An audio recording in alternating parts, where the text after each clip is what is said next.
안녕하세요. 오면사입니다.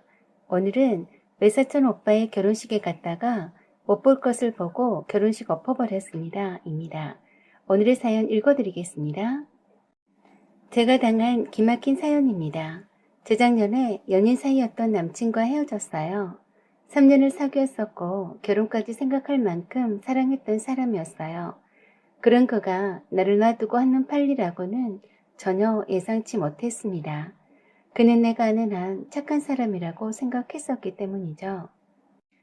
마냥 착하기만 하진 않았고 사회 이슈나 정치에도 관심이 많았고 특히 약자에 대한 배려를 위해 고군분투하는 자칭 인권 변호사였습니다. 스스로 개념 있는 변호사로 지칭했었죠. 그때 남친은 참 그럴싸해 보여서 저는 그런 남친이 매우 마음에 들었습니다. 술도 잘 못 마셔서 친구들 사이에선 제일 먼저 취해서 엎어져 자곤 했지만 그것마저도 싫진 않았습니다. 제 아버지가 술을 엄청 좋아하는 애주가여서 엄마가 마음고생 많이 한 걸 봐왔기 때문에 평소에도 술 좋아하고 놀기 좋아하는 남자들이 그리 좋아 보이진 않았거든요. 허우대만 멀쩡하고 속빈 강정 같은 남자들 많은데 남친은 발랑 까지지도 않고 맑고 순수한 영혼이라고 생각했는데 그게 아니라 멍충이 바보였었네요. 제가 잘못 봐도 한참 잘못 본 거였어요. 어느 날 남친이 자기가 무슨 정의의 사도나 되는 것처럼 가엾은 술집 살롱에서 일하는 도우미 아가씨에 대해서 얘기를 했어요. 저는 전혀 관심도 없는데 불쌍하다고 그 수렁석에서 구해주고 싶다나 어쩌고 저쩌고 하길래 또 시작이네 싶었어요. 남친은 동창 친구들 모임에 나갔다가 뜻이 맞는 애들끼리 2차로 가자고 해서 마다했는데 뻔히 도움이 끼고 놀려는 걸 알기 때문에 빠지려고 했답니다. 그렇지만 친구들이 반강제로 끌려오다시피 했다고 하더군요. 친구 중에 돈 펑펑 쓰는 물주가 있어서 그날도 도움이 끼고 술 한잔씩 했다네요. 눈치 봐서 빠져나갈 요량으로 술은 입에도 대지 않고 있었고 친구들은 이미 한 잔씩 걸친 상태로 자기네들끼리 떠들며 이야기하느라 바쁘더래요. 그런데 도우미 중 한 여자가 옆에 다가와 앉더랍니다. 순진해 보인 생김새가 도우미를 할 사람 같진 않아 보였다네요. 처음엔 별로 대화를 나누고 싶진 않았는데 묘하게 그 여자의 하는 말에 빠져들더랍니다. 처량하게 슬픈 눈을 반쯤 내리깔면서 여기 오고 싶어서 온 게 아니고 강제로 끌려오다시피 한 거라면서 한숨을 쉬더래요. 원래 집안이 부유했었는데 아버지 사업이 망하면서 사채빚이 졌다면서 사채업자들에게 빚도촉에 시달리니까 마지못해 팔려오다시피 해서 어쩔 수 없이 도움하면서 본 돈 몽땅 빚 갚는 데 들어가고 있다고 했답니다.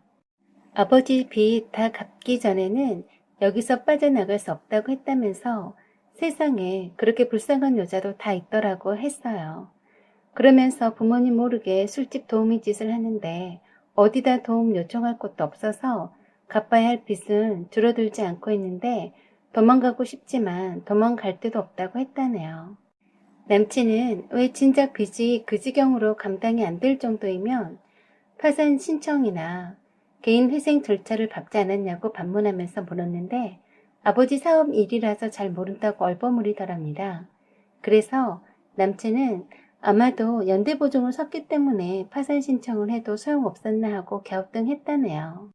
그러면서 변호사이니까 혹시라도 법률적인 일로 상담 문의할 수 있겠냐고 하면서 명함을 달라고 해서 주고 나왔다고 했습니다.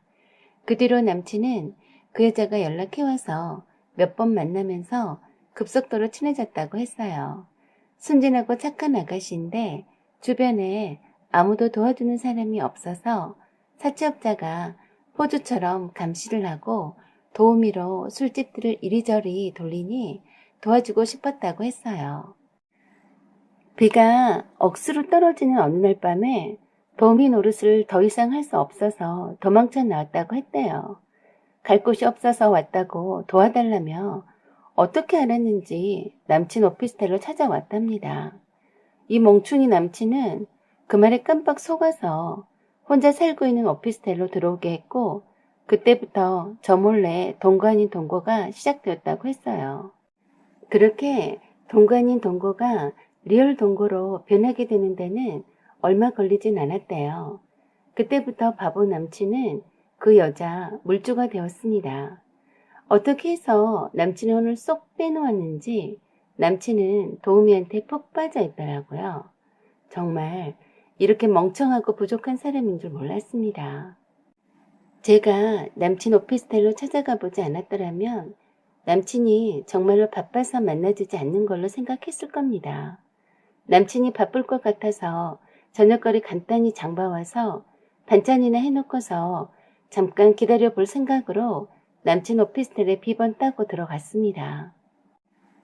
정말로 뜻밖의 웬 여자가 자기 집인 양 있어서 잘못 들어왔는 줄 알았네요.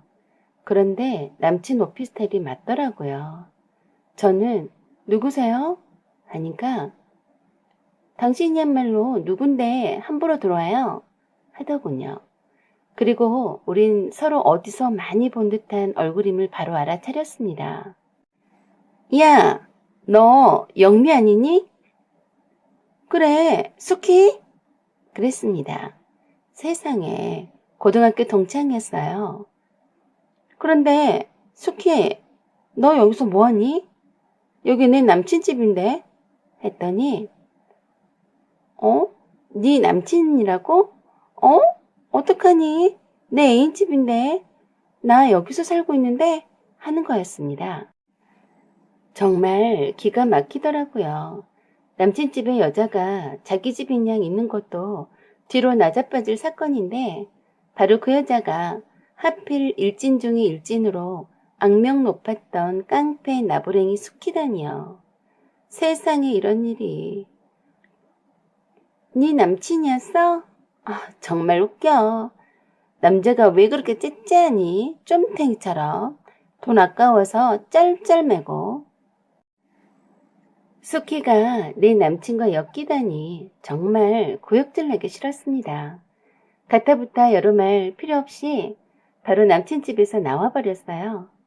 남친에게도 매우 실망이 되었고 사무실 찾아가서 뺨 한 대라도 시원하게 치던지 핵주먹을 한 방 날리던지 별의별 생각이 다 들었지만 수준 낮은 수키를 만난 탓에 남친의 민낯을 바로 알게 된 거라고 생각하고 잊어버리기로 했어요.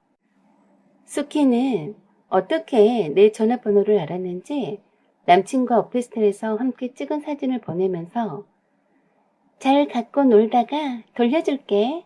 기다려 영미야. 하고 톡을 보냈어요.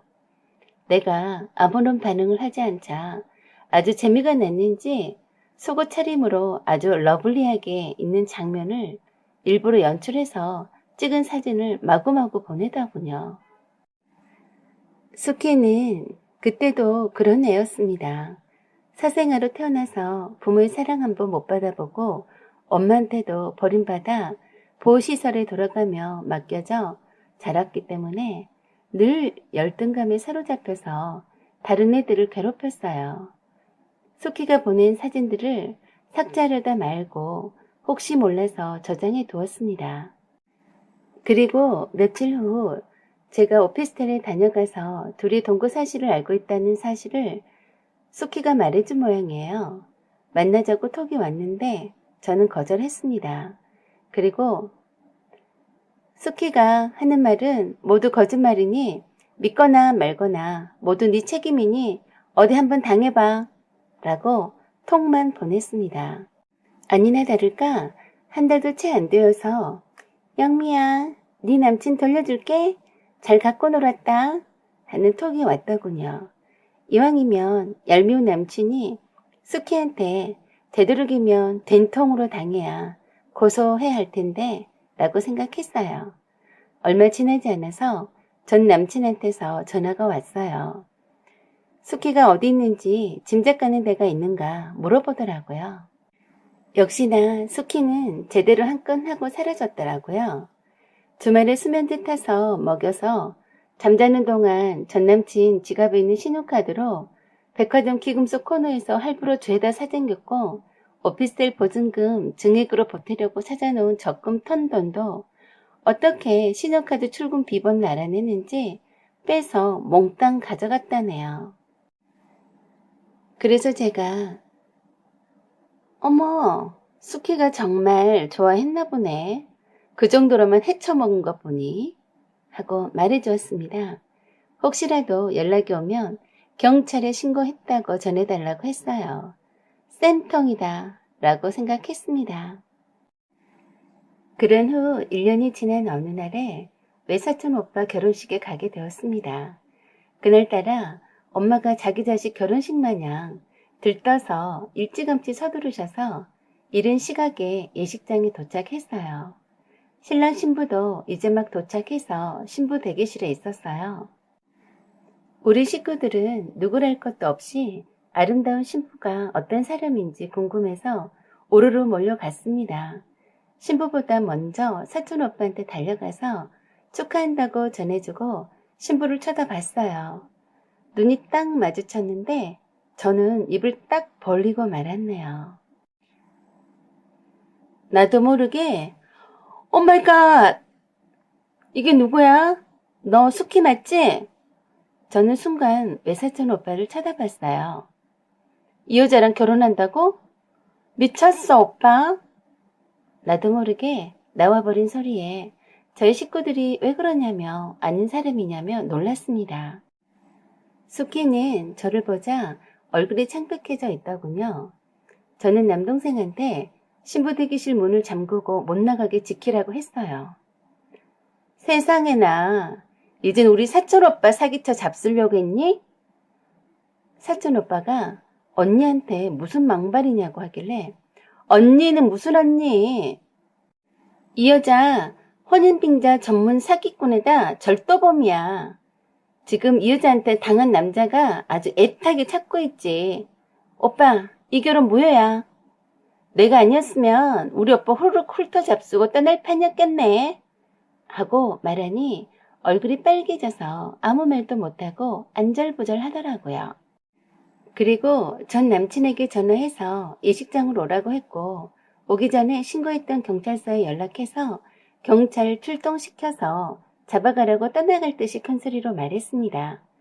그러자 도망치려고 웨딩드레스 입은 채로 나가려고 하길래 티아라를 쓴 머리채를 쥐어잡고 다리를 걸었더니 보기 좋게 발라당 넘어지더라고요. 저는 그 위에 올라타서 도망가지 못하게 누르고 있었는데 계속 발버둥 쳐서 언니와 남동생에게 붙잡고 있으라고 했어요. 이 기가 막힌 광경에 사촌 오빠는 어안이 벙벙해야 하길래 전에 사기쳐 먹던 남자랑 찍은 사진이라며 다 보여주었어요. 그리고 같이 따라온 신부 친구들도 공범일지 모르니 붙잡아 두었어요. 나중에 알고 보니 일당 받고 온 도우미들이었어요. 이제사 빠져나갈 구멍이 안 보이자 나한테 그냥 보내달라고 사정하더니 아글아글 써대고 소리 지르고 난리쳤습니다. 상견례에서 보았던 사람들이나 예식장에 온 신부 측 사람들 모두가 하객 도우미 서비스였던 걸로 확인되었어요. 다행히 하객들이 밀려오기 전에 결혼식 취소를 알리게 되어서 그나마 다행이었습니다.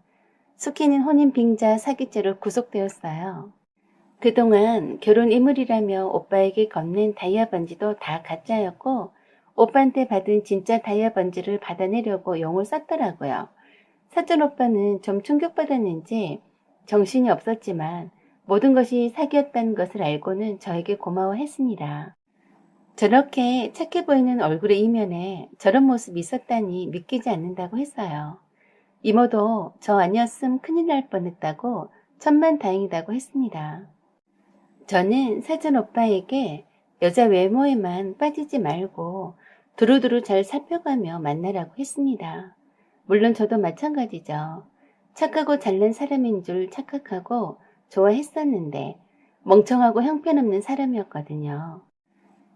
사람 만나는 것도 돌다리도 두드려가며 가듯이 조심스럽다는 생각이 듭니다. 여러분의 생각과 의견을 댓글로 부탁드립니다. 구독과 좋아요, 알림 설정 부탁드려요. 지금까지 시청해주셔서 감사드립니다. 안녕하세요. 오만사입니다. 사연 시작하겠습니다. 크리스마스가 다가오니 갑자기 2년 전에 겪었던 일들이 생각이 납니다. 그때 사귀고 있었던 남자친구가 있었어요. 사귄 지는 얼마 안 되었지만 급속도로 가까웠었죠. 남친은 저를 오래전부터 혼자서 좋아했었지만 저는 그렇지 못했어요. 저는 시간을 두고 연애를 길게 할 생각이었는데 남자친구는 내심 결혼을 서두르려던 참이었던 것 같았습니다.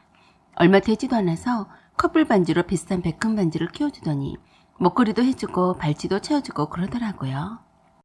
저를 좋아해서 선물을 즐겨낸 남자친구가 참 좋았습니다.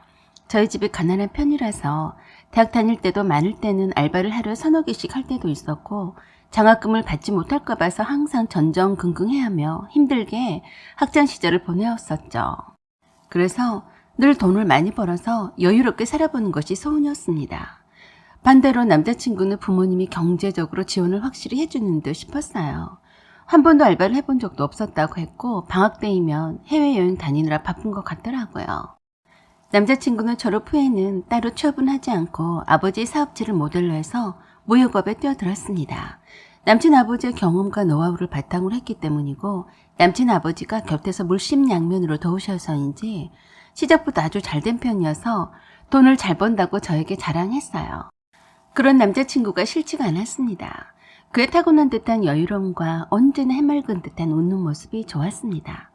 그와는 반대로 저는 쉴 틈이 없이 일하고 치열하게 사는데도 늘 같은 자리였습니다. 늘 풍요롭지 못했고 매일 돈이 궁했어요. 자존심엔 남자친구에게는 티를 내지는 않았지만 저희 아버지는 공장 창고 관리인이세요. 그리고 엄마는 그 공장에 있는 식당의 보조 조리사이시고요. 처음부터 우리 집이 가난했던 것은 아니었는데 아버지가 하시는 일마다 뜻대로 되는 일이 없으셨다고 했습니다. 제 아래로는 남동생이 둘이나 있어서 제가 벌어서 동생들 학비도 용돈도 보태주어야 합니다. 부모님이 버시는 돈으로는 생활비를 감당키는 무리였어요. 아버지는 그 나이 때 비교적 좋은 대학에 나오셨는데 당시에는 대기업에도 골라서 갈 수도 있었다고 했습니다. 그때는 지금처럼 대기업이나 유명 은행이나 공기업에서도 지도교수 추천장만 있으면 바로 취업이 되었다더군요. 아버지 세대에는 더욱더 들어가기 힘들었다던 인류대학에 잘나가는 법과대학을 다니셨기 때문이었죠. 아버지가 사업을 하실 때에는 고등학교나 대학 동창회에도 잘 나가셨고 친구들과도 자주 어울리셨다고 하셨어요. 하지만 지금은 그렇지 못하고 계셨어요. 누가 알아차리기라도 할까 봐서 거의 은둔형처럼 숨어 지내듯이 아무하고도 연락을 하지 않고 지내고 계셨습니다. 그런 아버지가 늘 안쓰러웠어요. 수차례 걸쳐서 야심차게 시작했던 사업도 망하고 잘 나가던 주식도 큰 손해를 지고 빚을 지게 되면서부터 그때부터 그야말로 아버지는 공장 일부터 이것저것 돈 되는 잡일들을 마다하지 않고 하셨습니다. 당장의 빚을 갚고 먹고 살기 바빠서 닥치는 대로 힘든 일을 마다하지 않고 하시게 되었었죠. 경제적으로 주변의 도움을 받을 처지가 못 되었던 아버지는 그런 모습들을 친구들에게 보여주고 싶지 않으려 하셨습니다. 이제는 몸도 좋지 않으신 편이라서 그나마 편한 공장 창고 관리인에도 만족하셨어요. 그런 아버지를 엄마는 무척 마음 아파해 하셨어요. 좀 더 큰 일을 하실 뿐인데 일이 잘 풀리지 않아서 그런 것 뿐이라고 하셨습니다. 잘 나가던 사업이 망하면 신사 한탄만 하다가 가족들에게 진산직만 부리는 인간들도 많은데 그러지 않고 자식들을 위해서 열심히 살아주는 아버지가 고맙다고 했습니다. 그래서 엄마는 제가 학교 선생님이나 안정된 회사에 취업하기를 원하셨어요. 물론 졸업 후에 취업한 회사에 몇 년을 다녔습니다. 하지만 생각했던 것보다 노력하고 일하는 것에 비해서 급여가 터무니없이 작다는 생각을 했습니다. 남동생들 뒷바라지와 부모님들의 노후까지 생각했던 저로서는 저축은커녕 말짱 이팔자 이 신세를 면치 못하겠더라고요. 그러면서 이런저런 돈 되는 부업거리를 찾다가 무역 온라인 사업을 하고 있는 지금의 남자친구에게 조언을 구했었죠. 그동안 호감을 가졌으면서도 내 주변만을 맴돌면서 대시를 하지 못했던 남자친구에게는 절호의 기회였던 거죠. 그렇게 해서 남자친구의 적극적인 대시 공세로 연애를 하기 시작했던 겁니다. 저는 저희 집 장녀로서 동생들과 몸이 편찮으신 아버지를 대신해서 돈을 많이 벌고 싶었습니다. 식당에서 참모 일을 하고 있는 엄마도 그만두시게 하고 편히 쉬게 해드리고 싶었어요. 그러자면 돈을 더 많이 벌어야 했고 결혼은 꿈도 꾸지 않았습니다.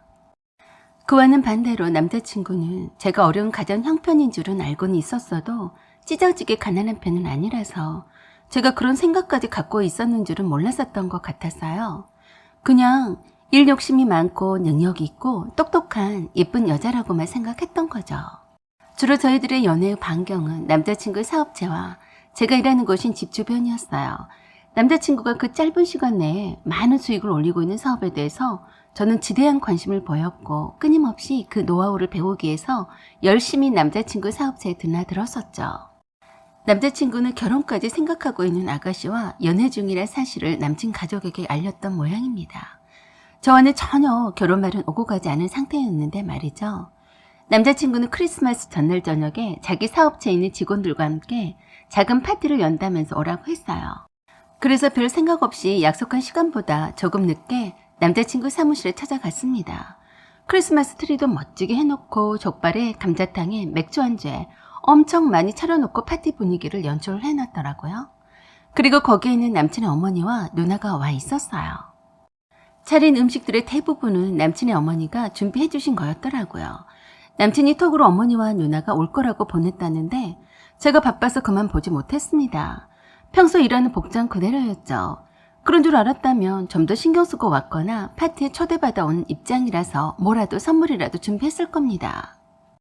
그날따라 하던 일이 마무리가 덜 되어서 남자친구의 성화에 못 이겨서 겨우 일을 끝내고 부랴부랴 달려왔던 거였어요. 이미 식사를 한참 하는 중이었고 남친의 어머니와 누나는 식사를 다 마쳤더라고요. 평소에 자주 드나들던 곳이라서 편한 마음으로 왔었는데 남친의 선물을 준비해야 한다는 걸 깜빡했었네요. 아주 이쁘게 장식한 트리 옆에 알록달록한 화려한 포장지로 쌓여서 놓여진 선물 꾸러미들을 보고서 생각이 나더군요. 남자친구가 어머니에게 저를 소개를 시켜줬고 공손히 인사를 드렸습니다. 솔직하게 제가 궁금해서 일부러 찾아왔다고 하셨어요. 남자친구의 누나도 그러더라고요. 우리 성철이한테서 많이 들었어요. 반가워요. 참 두 분 다 성품이 좋아 보였습니다. 남자친구의 어머니와 누나의 옆자리를 제 자리로 비워두고 기다렸더라고요. 남자친구의 어머니는 제가 오지 않아서 남자친구도 식사를 아직 하지 않았다면서 일이 많아서 늦었냐고 묻더라고요.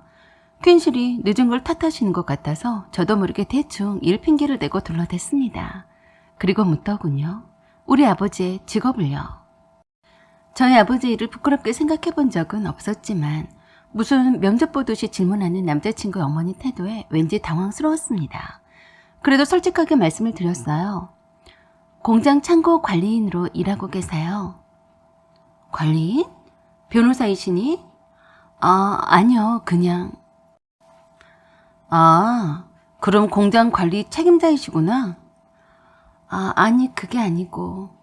그러자 옆에서 듣고 있던 남자친구의 누나가 바로 그러더라고요. 그럼 혹시 경비서는 일을 하시는 거예요? 네, 그런 셈이죠. 그러자 갑자기 남자친구의 어머니와 누나의 표정이 놀라고 실망하는 눈치가 바로 보였습니다. 그런 남자친구의 어머니와 누나를 향해서 남자친구가 눈짓으로 가만히 있으라고 눈치를 주는 듯 했었고 그런 모습을 본 저는 자존심이 상하기 시작했습니다. 그래서 제가 말했어요. 저희 아버지가 직업이 창고 관리인이셔도 한 번도 부끄럽다고 생각해 본 적은 없습니다. 저희 아버지는 제가 아는 어느 누구보다도 제가 존경하는 분입니다. 그러자 남자친구의 어머니가 그러시더라고요. 누가 뭐라고 했니? 그럼 어머니는 집에 그냥 계시니? 아니요. 아버지와 같은 곳에 있는 식당에서 일하고 계십니다. 뭐? 식당 일을 한다고? 또 한 번 놀라며 톤이 높아진 목소리에 딱 봐도 완전 실망했다는 표현이 가득해 보였습니다. 남자친구 어머니는 그 뒤로는 더 이상 질문을 하지 않더군요. 냉랭한 정적감이 다 말해주는 듯 싶었습니다. 보자마자 물어보는 우리 부모님의 직업에 실망했다는 것을 금방 알겠더라고요. 남자친구의 어머니가 웃는 모습이 첫인상이 참 좋아 보였는데 그새 웃음기가 사라진 굳은 표정의 얼굴을 보니 참 마음이 불편했습니다. 먹던 음식이 찰 것 같아서 깨작거리다가 말았어요. 그러자 남자친구가 기분 전환이라도 시키려는 듯이 준비한 선물 증정식을 하기 시작했어요. 남자친구와 함께 일하는 직원 4명과 저를 포함해서 남자친구의 어머니와 누나 것까지 다 선물을 준비했더라고요. 특유의 유머를 섞어가며 선물을 주는데 다들 즐거운 분위기였습니다. 직원에게는 남자친구 회사명이 새긴 텀블러와 직원과 함께 만든 달력과 소정의 현금 봉투가 건네어졌어요. 다들 직원들과 함께 모델이 되어서 만든 달력을 보면서 신이 났었고 보너스 같은 예상치 못했던 현금 봉투에 박수치고 난리가 났습니다. 완전 파티 분위기가 제대로 났어요. 저도 얼른 사업을 잘 키워서 저렇게 해야지 라고 생각했습니다. 그리고 남자친구는 남자친구의 어머니에게도 선물을 드렸어요.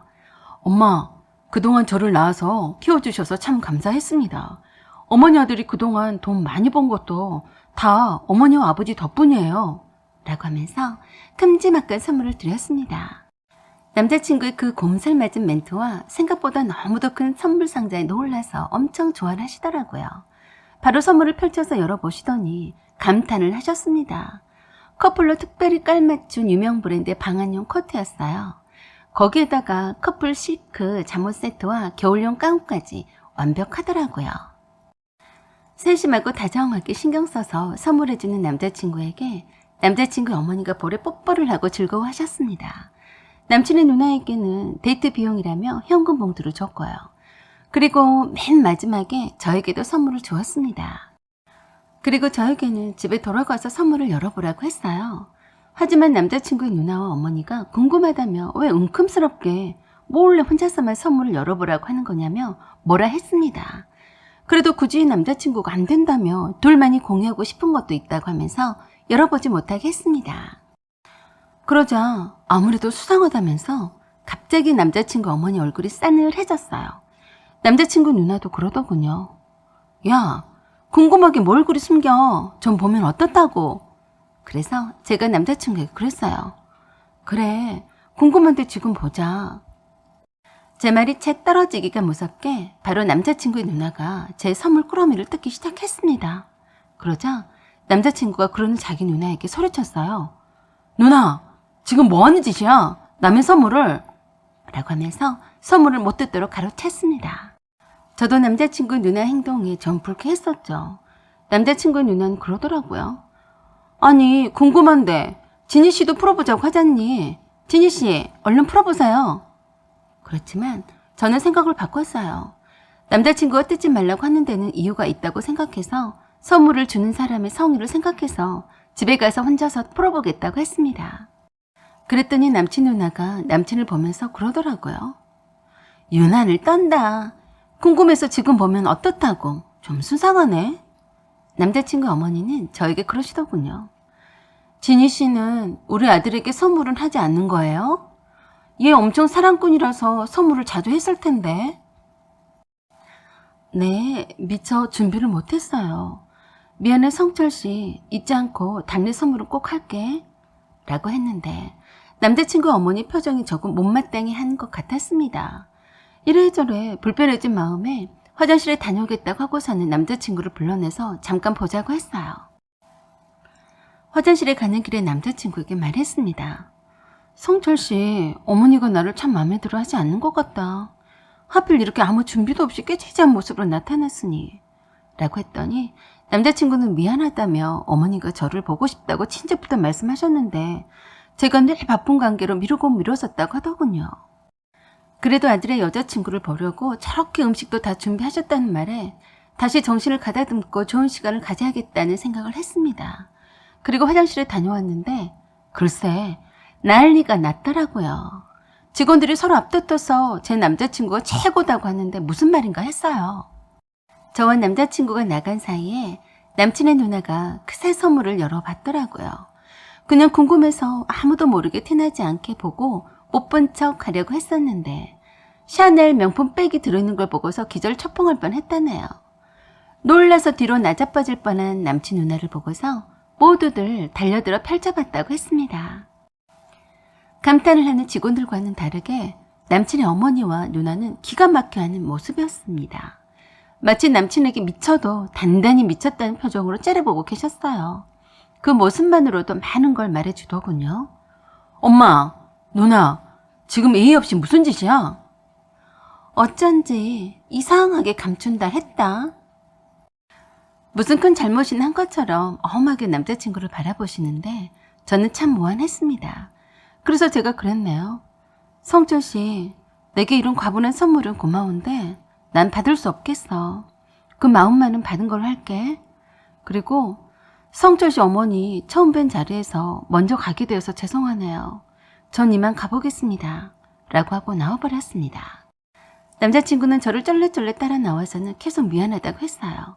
저는 그냥 미안해 할 필요 없다고 다시 한번 말해주고 집으로 돌아가려고 했는데 바래다 주겠다면서 샤넬백이 든 선물 상자까지 들고 왔더라고요. 저는 거듭해서 선물을 받지 않겠다고 단호히 말을 했고 혼자서 택시 타고 가겠다면서 집으로 돌아왔습니다. 그동안 남친에게 받은 선물은 차고도 넘치네요. 저는 제대로 된 선물 한번 못 해준 것이 사실입니다. 샤넬백은 저에게는 과분하고 지나치게 사치스러운 선물임에는 틀림없습니다. 하지만 남자친구는 그날 저녁 늦게까지 저희 집 앞에 선물을 들고 찾아왔습니다. 자기가 이 선물을 사면서 얼마나 행복했고 즐거웠는지 모른다면서 저를 향한 그런 진심 어린 마음을 거절하지 말아달라더군요. 이런 기쁨과 보람 때문에 또 열심히 일할 수 있고 신나는 하루하루를 살 수 있는 거라면서 저를 향한 사랑하는 마음을 전했습니다.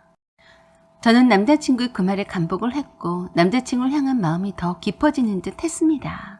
그렇지만 그 다음날 남자친구의 어머니에게서 전화가 왔습니다. 간단히 말해서 잠깐 사귀는 것까지야 뭐라고 할 말은 못하겠지만 결혼은 절대 반대하니까 알아서 처신하라더군요. 그리고 두 번 다시 얼굴을 보거나 연락할 일이 없게 해달라고 부탁했습니다. 그리고 그러시더군요. 어차피 헤어질 텐데 내 아들이 어제 선물해준 샤넬백은 돌려주도록 해요. 내가 지금 내 딸을 아가씨 집으로 보낼 테니까 포장한 그대로 돌려줘야 해요. 라고 하고서는 할 말만 하고 끊어버렸습니다. 참 기분이 더럽더군요. 한참 후에 어제 봤었던 남자친구의 누나가 전화했어요. 진희씨, 우리 엄마 전화 받았죠? 곧 도착할 것 같으니까 샤넬백 잘 포장해서 가지고 집 앞으로 나오세요. 아, 그리고 오빠가 선물한 것 중에 또 명품 있으면 그것 함께 돌려주세요. 헤어지는 마당에 깨끗하게 돌려주고 돌려받는 게 맞죠? 저는 너무 치욕스러워서 그랬어요. 미안하지만 성철씨와 헤어진다는 말은 한 적이 없어요. 돌려드려도 성철씨한테 돌려드릴 테니 알아서 하세요. 라고 하고서는 끊어버렸고 곧바로 이 같은 사실을 남자친구에게 알렸더니 불이 났게 집 앞으로 달려왔습니다. 우리 집 앞에서 만난 두 사람은 서로 아웅다웅하고 다투더라고요. 그런 모습을 보면서 샤넬백을 포장한 가방을 남자친구에게 주었는데 받지 않았어요. 그러자 남자친구의 누나가 바로 가로채서 도망치듯이 가져가 버렸습니다. 오히려 더 홀가분하더군요. 저게 뭐라고 참. 남친은 엄청 화를 냈었고 저에게는 미안해 하더군요. 저는 괜찮으니 식구들과 싸우지 말고 잘 해결하라고만 했습니다. 남친은 이 일로 해서 엄청 남친의 어머니와 누나와 다툰 모양이었습니다. 그리고 저와 결혼도 최대한 서두르겠다고 선언했던 것 같았어요. 그리고 남친이 저에게 프로포즈 했습니다. 남친 어머니 반대에도 불구하고 저는 승낙했습니다. 대신에 남친 어머니 승낙을 받은 후에 결혼을 하자고 약속했어요. 그리고 저희 집에도 인사를 왔습니다. 우연히도 아버지의 고등학교 앨범을 남친이 보게 되었다가 아버지와 남친의 아버지가 같은 학교 동창인 것을 알게 되었습니다. 그것을 알게 된 남친 아버지가 당장에 웬일인지 저희 아버지를 찾아오셨어요. 그리고 굉장히 반갑게 아버지를 부둥켜 안으셨어요. 남친 아버지는 저희 아버지가 인생에 있어서 둘도 없는 특별한 친구였다고 했습니다. 당시 집안도 좋고 공부도 잘하고 모범생이었던 똑똑한 저희 아버지가 항상 선망의 대상이었다고 했습니다. 남친의 아버지는 남친 할아버지가 일용직으로 특별한 직업도 없이 떠돌았고 그 때문에 남친 할머니가 이혼하고 남친의 아버지를 데리고 입주 도우미 식모살이를 하셨다고 했습니다. 그렇게 어린 마음에 잘 사는 집의 애들과 비교당하며 무시받으면서 마음을 다치기도 했고 약간 삐뚤어졌었다고 했습니다. 세상에 자기 자신처럼 불쌍하게 태어난 사람도 없을 거라며 비관만 하면서 되는 대로 막 살았대요. 그런데 고등학교란 곳에 왔더니 생전 처음에 자기에게 진심 어린 바른 말을 해주는 사람이 생겼답니다. 그게 바로 저희 아버지셨대요. 공부도 거의 꼴찌에 가까웠고 사고란 사고는 다 치고 다니는 남친 아버지에게 학교 선생님들도 아무도 건들지도 않았고 간섭하지도 않으려 했대요. 특히나 공부를 잘했던 애들은 행여라도 남친의 아버지와 잘못 엮여서 공부에 방해라도 받을까 싶어서 말도 섞지도 않고 벌레 보듯이 했다고 하더군요. 한마디로 문제아로 낙인 찍혔었는데 반에서 1등을 놓치지 않았던 공부 잘하는 수재인 저희 아버지가 먼저 친구를 하자고 했다네요. 그리고 그렇게 싫어하는 가정 환경에서 벗어나려면 공부를 해야 한다며 포기하지 말라고 했답니다. 그때가 고등학교 1학년 때였는데 신선한 충격이었다고 했습니다. 공부도 잘하고 부족함이 없는 애가 친구하자고 하면서 뼛속 깊이 와닿는 속 깊은 소리에 조금씩 변화하기 시작했는데 3년 내내 반이 갈라졌어도 계속 연락을 주고받았다고 했습니다. 고3 때부터 공부하느라 연락이 뜸해지면서 남친의 아버지가 재수하고 저희 아버지가 대학에 진학하면서 서로 연락이 끊겼다고 했어요. 그 후로 잊지 못하고 동창회에서 소식을 듣긴 했지만 만날 수는 없었다고 했는데 이렇게 만나게 되어서 얼마나 기쁜지 모른다고 했어요.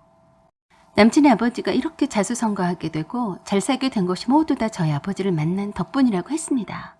저희 아버지가 몸이 좀 좋지 않으셔서 공장에 창고 관리인으로 있으면서 그동안 동창회에도 나오지 않았고 친구들과도 연락을 끊고 살았다는 것을 알고서는 안타까워서 울기까지 하셨습니다.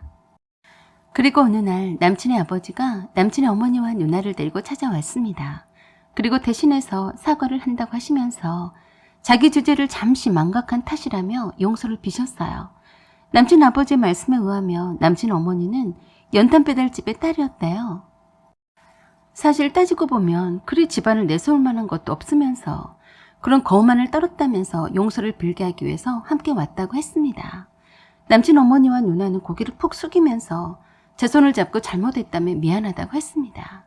그리고 가져갔던 샤넬백을 다시 돌려주면서 제발 받아달라고 하더라고요. 그리고 남친과 결혼을 해달라고도 부탁을 하시더라고요. 완전 기가 죽어서 말씀하시는데 진심 어린 말씀에 남친과 결혼을 승낙해 주셔서 감사드린다고 했습니다.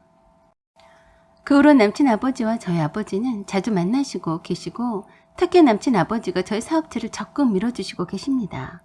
남친은 제 뜻에 따라 제 사업체가 좀 더 안정기에 접어들면 결혼하기로 했습니다.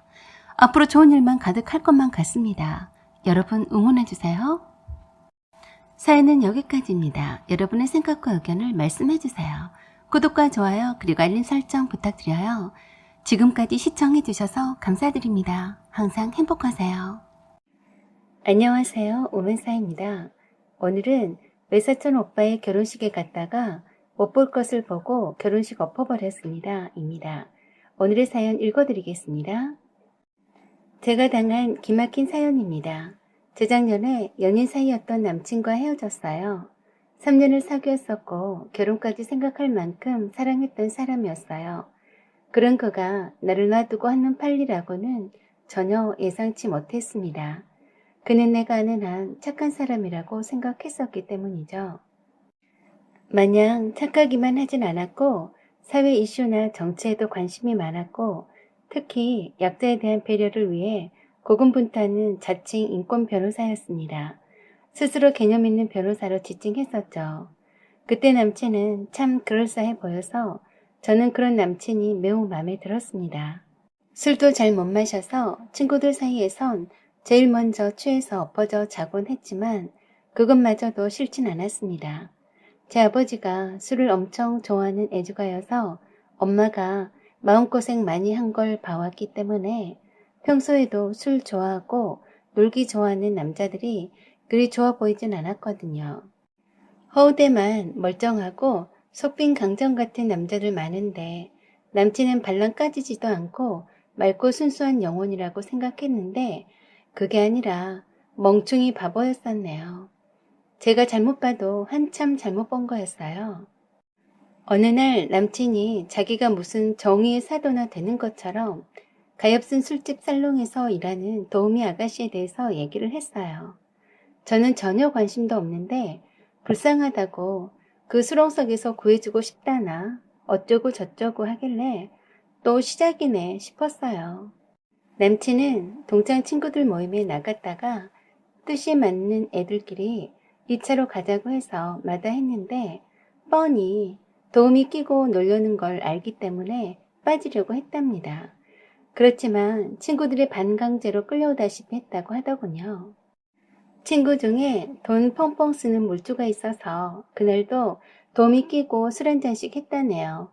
눈치 봐서 빠져나갈 요량으로 술은 입에도 대지 않고 있었고 친구들은 이미 한 잔씩 걸친 상태로 자기네들끼리 떠들며 이야기하느라 바쁘더래요. 그런데 도우미 중 한 여자가 옆에 다가와 앉더랍니다. 순진해 보인 생김새가 도우미를 할 사람 같진 않아 보였다네요. 처음엔 별로 대화를 나누고 싶진 않았는데 묘하게 그 여자의 하는 말에 빠져들더랍니다. 처량하게 슬픈 눈을 반쯤 내리깔면서 여기 오고 싶어서 온 게 아니고 강제로 끌려오다시피 한 거라면서 한숨을 쉬더래요. 원래 집안이 부유했었는데 아버지 사업이 망하면서 사채빚이 졌다면서 사채업자들에게 빚도촉에 시달리니까 마지못해 팔려오다시피 해서 어쩔 수 없이 도우미하면서 본 돈 몽땅 빚 갚는 데 들어가고 있다고 했답니다. 아버지 빚 다 갚기 전에는 여기서 빠져나갈 수 없다고 했다면서 세상에 그렇게 불쌍한 여자도 다 있더라고 했어요. 그러면서 부모님 모르게 술집 도우미 짓을 하는데 어디다 도움 요청할 곳도 없어서 갚아야 할 빚은 줄어들지 않고 있는데 도망가고 싶지만 도망갈 데도 없다고 했다네요. 남친은 왜 진작 빚이 그 지경으로 감당이 안 될 정도이면 파산 신청이나 개인 회생 절차를 밟지 않았냐고 반문하면서 물었는데 아버지 사업 일이라서 잘 모른다고 얼버무리더랍니다.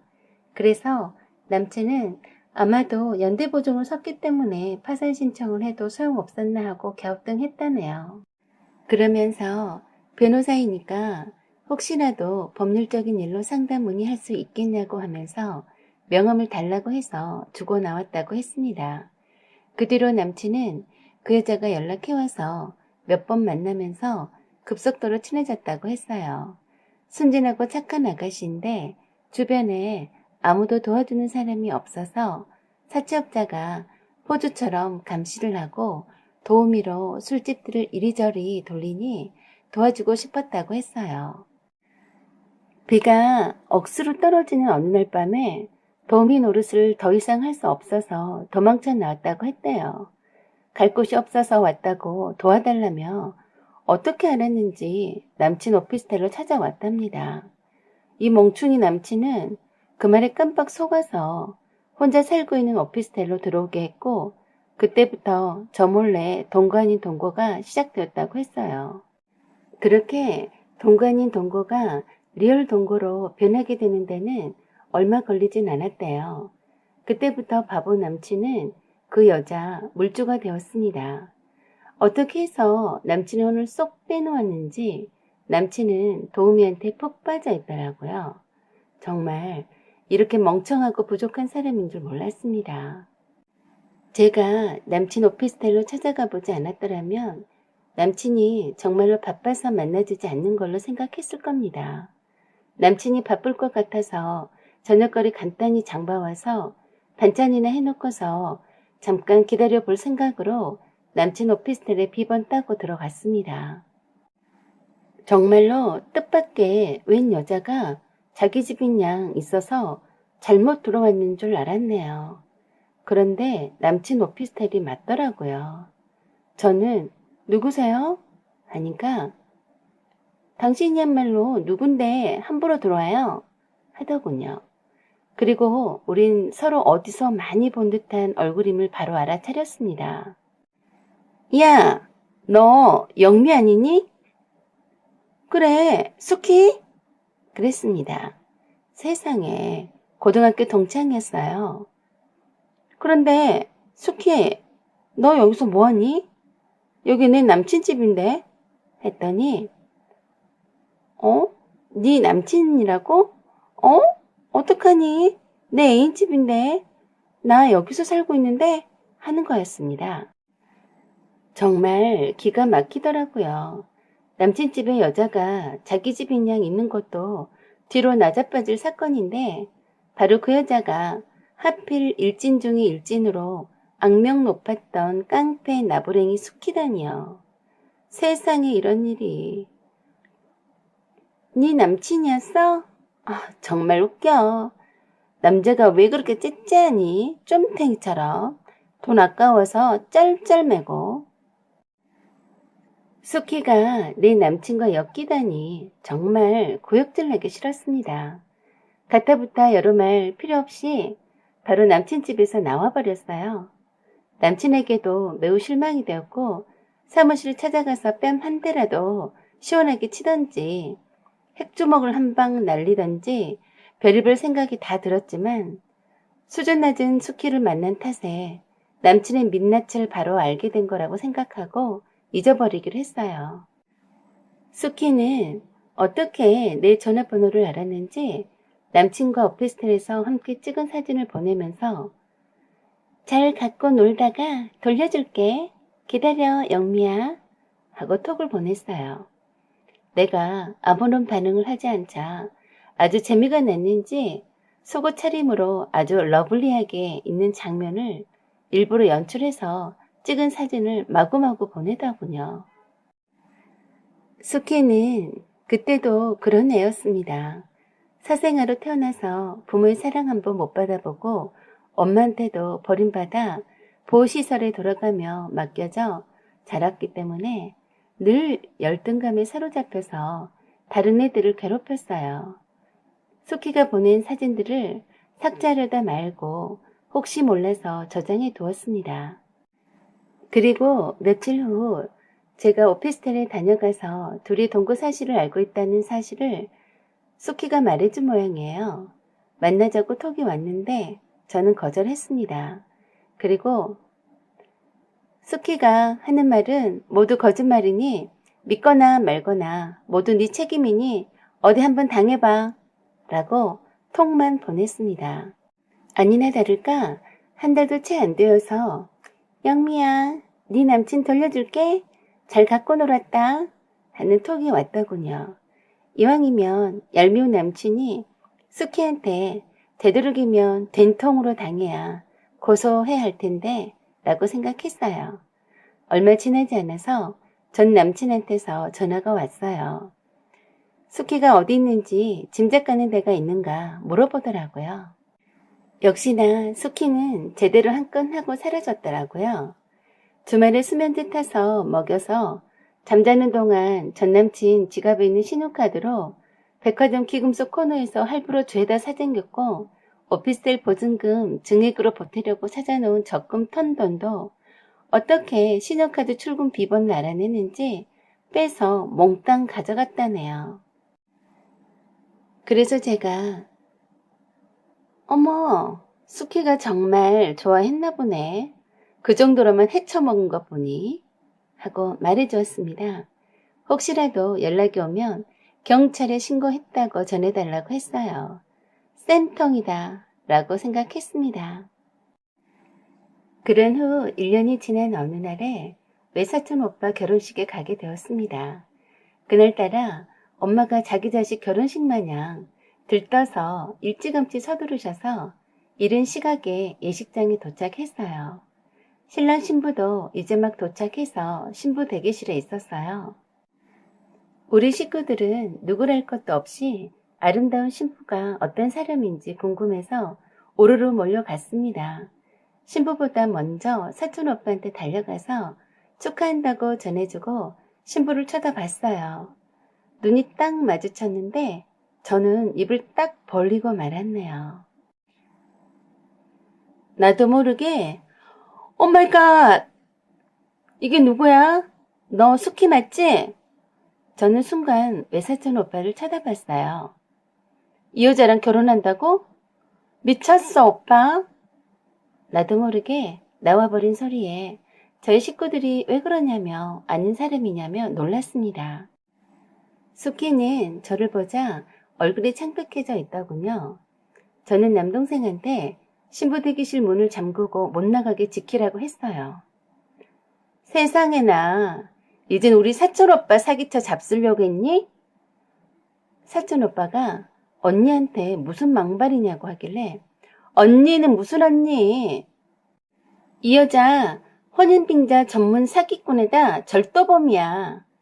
지금 이 여자한테 당한 남자가 아주 애타게 찾고 있지. 오빠 이 결혼 무효야. 내가 아니었으면 우리 오빠 후루룩 훑어 잡수고 떠날 판이었겠네. 하고 말하니 얼굴이 빨개져서 아무 말도 못하고 안절부절 하더라고요. 그리고 전 남친에게 전화해서 예식장으로 오라고 했고, 오기 전에 신고했던 경찰서에 연락해서 경찰 출동시켜서 잡아가라고 떠나갈 듯이 큰 소리로 말했습니다. 그러자 도망치려고 웨딩드레스 입은 채로 나가려고 하길래 티아라를 쓴 머리채를 쥐어잡고 다리를 걸었더니 보기 좋게 발라당 넘어지더라고요. 저는 그 위에 올라타서 도망가지 못하게 누르고 있었는데 계속 발버둥 쳐서 언니와 남동생에게 붙잡고 있으라고 했어요. 이 기가 막힌 광경에 사촌 오빠는 어안이 벙벙해야 하길래 전에 사기쳐 먹던 남자랑 찍은 사진이라며 다 보여주었어요. 그리고 같이 따라온 신부 친구들도 공범일지 모르니 붙잡아 두었어요. 나중에 알고 보니 일당 받고 온 도우미들이었어요. 이제사 빠져나갈 구멍이 안 보이자 나한테 그냥 보내달라고 사정하더니 아글아글 써대고 소리 지르고 난리 쳤습니다. 상견례에서 보았던 사람들이나 예식장에 온 신부 측 사람들 모두가 하객 도우미 서비스였던 걸로 확인되었어요. 다행히 하객들이 밀려오기 전에 결혼식 취소를 알리게 되어서 그나마 다행이었습니다. 숙희는 혼인 빙자 사기죄로 구속되었어요. 그동안 결혼 이물이라며 오빠에게 건넨 다이아 반지도 다 가짜였고 오빠한테 받은 진짜 다이아 반지를 받아내려고 용을 썼더라고요. 사촌 오빠는 좀 충격받았는지 정신이 없었지만 모든 것이 사기였다는 것을 알고는 저에게 고마워했습니다. 저렇게 착해 보이는 얼굴의 이면에 저런 모습이 있었다니 믿기지 않는다고 했어요. 이모도 저 아니었음 큰일 날 뻔했다고 천만다행이다고 했습니다. 저는 사촌 오빠에게 여자 외모에만 빠지지 말고 두루두루 잘 살펴가며 만나라고 했습니다. 물론 저도 마찬가지죠. 착하고 잘난 사람인 줄 착각하고 좋아했었는데 멍청하고 형편없는 사람이었거든요. 사람 만나는 것도 돌다리도 두드려가며 가듯이 조심스럽다는 생각이 듭니다. 여러분의 생각과 의견을 댓글로 부탁드립니다. 구독과 좋아요, 알림 설정 부탁드려요. 지금까지 시청해주셔서 감사드립니다. 안녕하세요. 오만사입니다. 2021년 새해에도 건강하시고 복 많이 받으시기를 바라면서 오늘의 사연 시작하겠습니다. 저는 얼마 전에 결혼을 한 새댁입니다. 물론 직장에 다니고 있습니다. 다름이 아니라 여러분들의 의견을 듣고 싶어서 글을 올려봅니다. 남편은 33살이고 저는 30살입니다. 신혼집을 남편과 제가 똑같이 해서 전셋집을 구했습니다. 제 직장이 가까운 곳으로 해서 37평 아파트인데 방이 3개였어요. 급한 대로 살다가 새 아파트를 분양받아서 이사갈 계획이었어요. 양가 부모님의 도움을 받지 않고 결혼하는 것이 저희 부부의 목표였었기에 그동안 각자 직장 생활하면서 모아두었던 돈으로 결혼식도 검소하게 올렸습니다. 대신에 예단과 예물은 생략하기로 했어요. 신혼여행도 미루고 신혼집을 꾸미고 살림 장만하러 다녔습니다. 양가 부모님께도 그렇게 말씀을 드렸었기 때문에 결혼식 후에 바로 신혼집으로 들어와 살았습니다.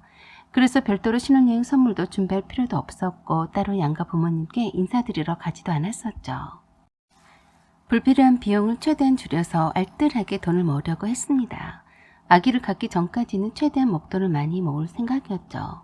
신혼살림도 따로 새로 장만하지는 않았고 기존에 사용하던 남편과 제 물건이 있어서 큰돈이 들진 않았습니다. 다만 결혼 전에 둘 다 서로 좁아터진 원룸에서 생활하다 보니 좀 더 넓은 집에 사는 것이 소원이었습니다. 그래서 오래된 아파트인데 리모델링이 잘 된 곳으로 운 좋게 전셋집을 구한 거였죠. 그래서 넓은 거실에 어울릴 만한 그럴싸한 소파와 거실용 무드등과 식탁 그리고 약간의 인테리어 소품 등으로 나름 멋지게 꾸몄습니다. 꽤 그럴싸했고 신혼집 분위기가 물씬 풍겼어요. 그렇게 아기자기한 신혼집을 꾸미면서 꿈같은 시간들을 보내고 몇 달이 지났습니다. 갑자기 남편이 타 지역에 근무를 하고 싶다고 하더군요.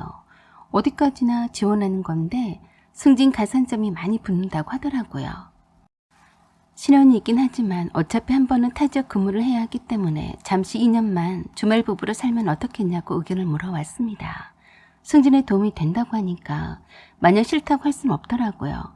그래서 신혼인데도 불구하고 저희는 당분간 주말 부부로 지내기로 했습니다.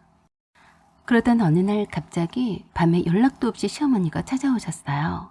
아버님이랑 다투셨다고 하시면서 갈 곳이 없어서 궁금하기도 하고 해서 들렀다고 하셨는데 집을 아예 나온 사람처럼 커다란 여행용 가방을 들고 오셨더라고요. 마치 아들네 집이라서 자기 집인 양 하셨어요. 그리고 그러셨어요. 어차피 너 혼자 있어서 방문 2개나 남아돌 테니까 나 당분간 여기 있으마. 넌 신경 쓰지 마라. 저는 깜짝 놀라서 그랬죠. 어머니, 아버님은 어떡하고 어머니가 여기 계신다는 거예요? 좀 싸우고 나와서 당분간 가지 않을 생각이다.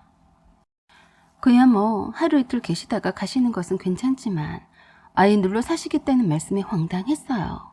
남편도 없는 며느리가 혼자 사는 신혼집에 무턱대고 가방 싸들고 들어오시다니요. 남편에게 바로 연락했더니 시어머니가 아버님이랑 싸워서 그러니까 조금만 참으라고 하더라고요. 그러다가 조금 있다가 돌아가실 거라면서요. 그런데 시어머니가 그냥 계시기만 하면 좋을 텐데 저희 집안 구석구석을 다 뒤집는 겁니다.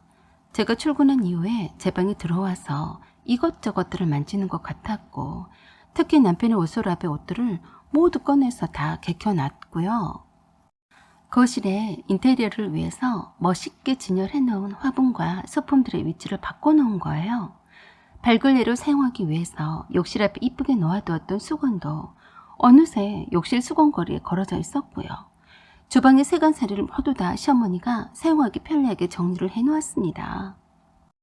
퇴근 시간이 가까워오자 시어머니한테서 전화벨이 울리기 시작하면서 밥 해놓았으니까 빨리 와서 함께 밥 먹자고 하셨어요. 그래서 불이 났게 집에 빨리 들어갔는데 잔소리를 하기 시작하셨습니다. 제 허락도 없이 집안 곳곳을 헤집어 놓고서는 그러시더라고요. 오늘 내가 집 청소하느라고 죽을 고생을 했다. 그리고 정신사납게 저 화분들은 한쪽 벽으로 치워놓지 뭐하러 거실 중앙에 떡하니 놓았니? 그리고 냉장고에 먹을 것이 없어서 내가 참치찌개만 끓여놨다만 내일 당장에 준석이가 오는데 장 좀 봐야 하지 않니?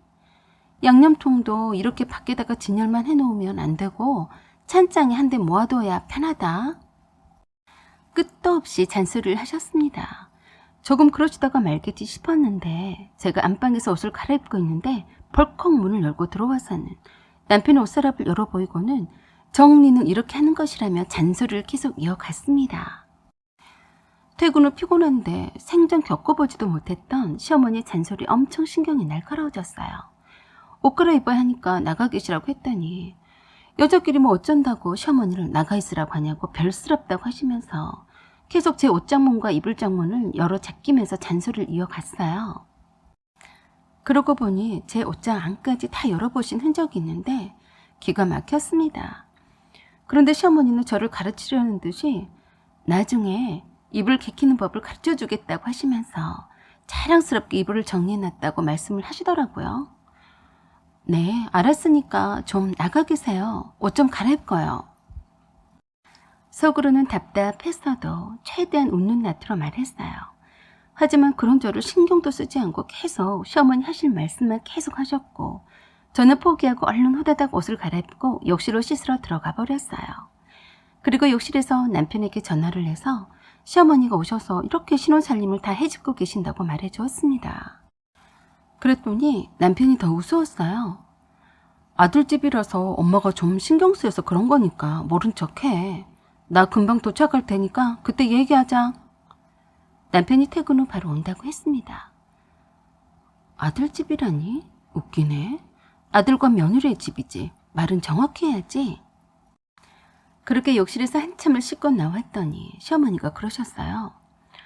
너는 왜 시어머니 생각도 하지 않니? 맨날 씻으면서 그렇게 오랫동안 씻어? 너랑 함께 밥 먹으려고 상 차리고 기다리고 있었는데. 아, 그러셨어요. 죄송해요, 어머니. 저는 그런 줄도 모르고. 어서 식사하세요. 그러면서 자기 같은 시어머니는 없을 거라고 하시면서 집안 곳곳을 구석구석을 청소를 다 해줬다고 했습니다. 거기에다가 저녁 밥상까지 차렸다면서 생색을 유난히도 내시더라고요. 밥을 먹는 내내 체하는 줄 알았습니다. 안 되겠다 싶어서 저도 말을 했어요. 어머니, 하루 종일 집에만 계시느라 답답하셨어요? 아니다. 이것저것 네 살림살이를 정리도 해주고 청소도 하고 하느라고 시간이 금방 가더라. 그래서 제가 작정하고 말씀드렸었죠. 어머니, 제 물건과 제 살림인데 저한테 허락도 받지 않고 만지시면 곤란해요. 그리고 어머니가 저희 집에 편하게 잠시 잠깐 계시다가 가시는 거는 좋은데 안방 옷서랍까지 다 뒤집어 엎어서 정리한답시고 만지시는 거는 좀 아니라고 봐요. 뭐라고? 난 너를 위해서 그렇게 청소도 하고 정리를 해준 건데 그게 그렇게 못마땅하다는 거니? 어머니 서운하실지 모르겠지만 저는 싫습니다. 제가 싫으니까 다음부터는 제 방에는 제 허락 없이는 들어오지 마세요. 부탁드릴게요. 그리고 어머니가 옮겨놓은 제 살림살이를 모두 다 다시 원래대로 다시 돌려놓을 거예요. 그러니까 다음부터는 제 물건을 함부로 옮기지 않았으면 좋겠어요. 제가 웃으면서 상냥하게 얼굴색 하나 변하지 않고 말을 하자 기가 막혀 하시더라고요. 아니, 내가 네 아들 집에 와서 애써서 청소도 해주고 옷 정리해주고 주방 정리해줬더니 고맙다는 소리는 하지 않고 허락받으라고 하는 거니? 네, 라고 아무렇지 않게 웃으면서 말했습니다. 속은 천불이었는데 말이죠. 난 네 시어머니다. 요새 어린 것들이 아무리 보르장머리가 없다고 해도 어른 알기를 너처럼 우습게 하는 애들은 제대로 못 가르친 탓이다. 어디 시어머니한테 따박따박 말대꾸하고 아무튼 여긴 내 아들네 집이니 내가 뭘 하든 너한테 허락받고 할 일은 아니다. 라고 하시면서 엄청 화를 내셨어요. 그리고 신우이한테 전화를 하시더니 그러셨어요. 너 언제 올 거니? 빨리 와라. 할 얘기가 많다. 라고 하시는 겁니다. 그러시고는 방에 들어가셔서 한참 동안이나 신우이와 통화하는가 싶더니 곧바로 신우이한테서 전화가 왔습니다. 언니, 엄마가 갑작스럽게 언니 집에 가서 불편하지? 미안해. 엄마가 아버지랑 지금 별로 사이가 좋지 않아서 그런 거니까 언니가 좀 이해해줘. 엄마가 자꾸 부르니까 조금 늦게라도 언니 집에 갈게. 그때 봐. 시어머니 호출에 아가씨도 온다고 하더라고요. 지금 밤이 어둑한데 늦은 시간에 온다고 하면 자고 가겠다는 소리인데 제게 허락을 구하지도 않고 할 말만 하고는 끊었습니다. 저는 시어머니께서 치워놓은 인테리어 소품이나 화분의 위치를 다시 원위치로 바꿔놓고 여기저기 물건들을 다시 원상복구 했습니다. 그러던 중에 아버님한테 전화가 왔습니다. 시어머니를 데리러 오신다고 했습니다. 사실 듣던 중 반가운 소리였어요. 아버님이 오신다는 소리에 그 밤중에 아파트 상가마트에 가서 과일과 드실 것들을 이것저것 사서 냉장고에 넣어두었어요. 드디어 아버님이 오셨습니다. 시어머니는 신혼집에 몇 번 오신 적이 있으셨지만 아버님은 처음 오신 거였는데 참 이쁘게 잘 꾸며놓았다고 칭찬하셨어요. 아버님은 시어머니가 계시는 방에 들어가셔서 집에 돌아가자고 하셨는데 시어머니는 마다하시더군요. 그냥 하시는 말씀인지 진심인지 모르겠지만 그러셨어요. 나 우리 아들네 집에서 한 발짝도 안 나갈 테니까 혼자서 잘 살아봐. 그러는 시어머니를 달래려고 문을 닫고 아버님은 시어머니와 한참 옥신각신하면서 말씀을 나누신 것 같았습니다. 그러시다가 서로 언성이 높아져서 싸우셨어요. 저는 참 마음이 불편하더군요. 이럴 때 남편이라도 있었으면 좋으련만 남편이 좀 늦게 도착할 거라고 했고 아가씨는 곧 도착할 거라고 하더군요. 대충 새어나온 말을 종합해보면 아버님이 여기는 아들네 신혼집이니까 일단 집에 돌아가서 얘기를 하든 싸우든 하자고 하면서 시어머니에게 집에 돌아가자고 하셨고 시어머니는 무슨 상관이냐고 싫다고 하시면서 집에는 절대 돌아가지 않겠다고 버티셨어요. 아가씨도 곧이어 도착했습니다.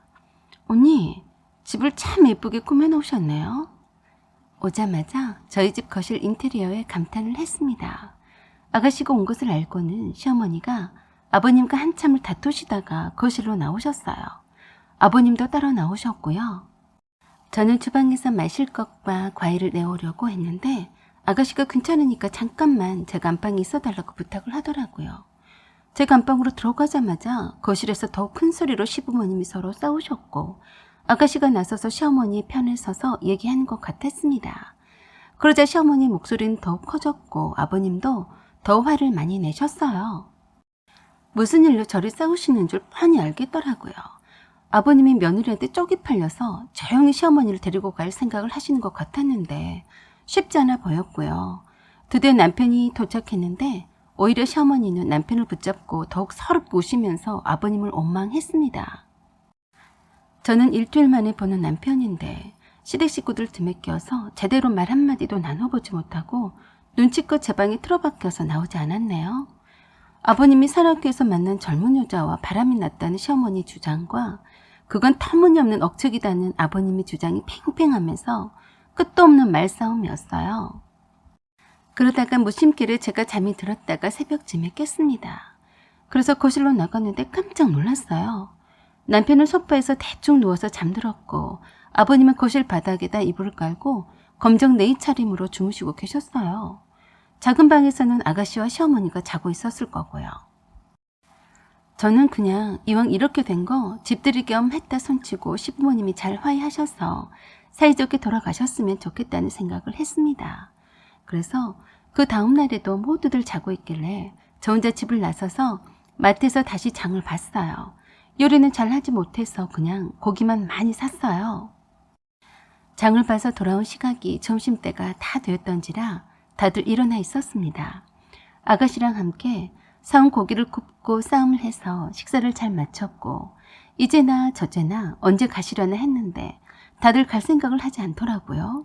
시부모님의 냉정한 기류 속에 갇혀서 숨이 막힐 듯 했었죠. 아버님은 아들네 신혼집에 오래 있으면 민폐다라고 하시면서 어떻게든 시어머니를 데리고 갈 생각이셨는데 시어머니는 계속해서 고집을 피우셨죠.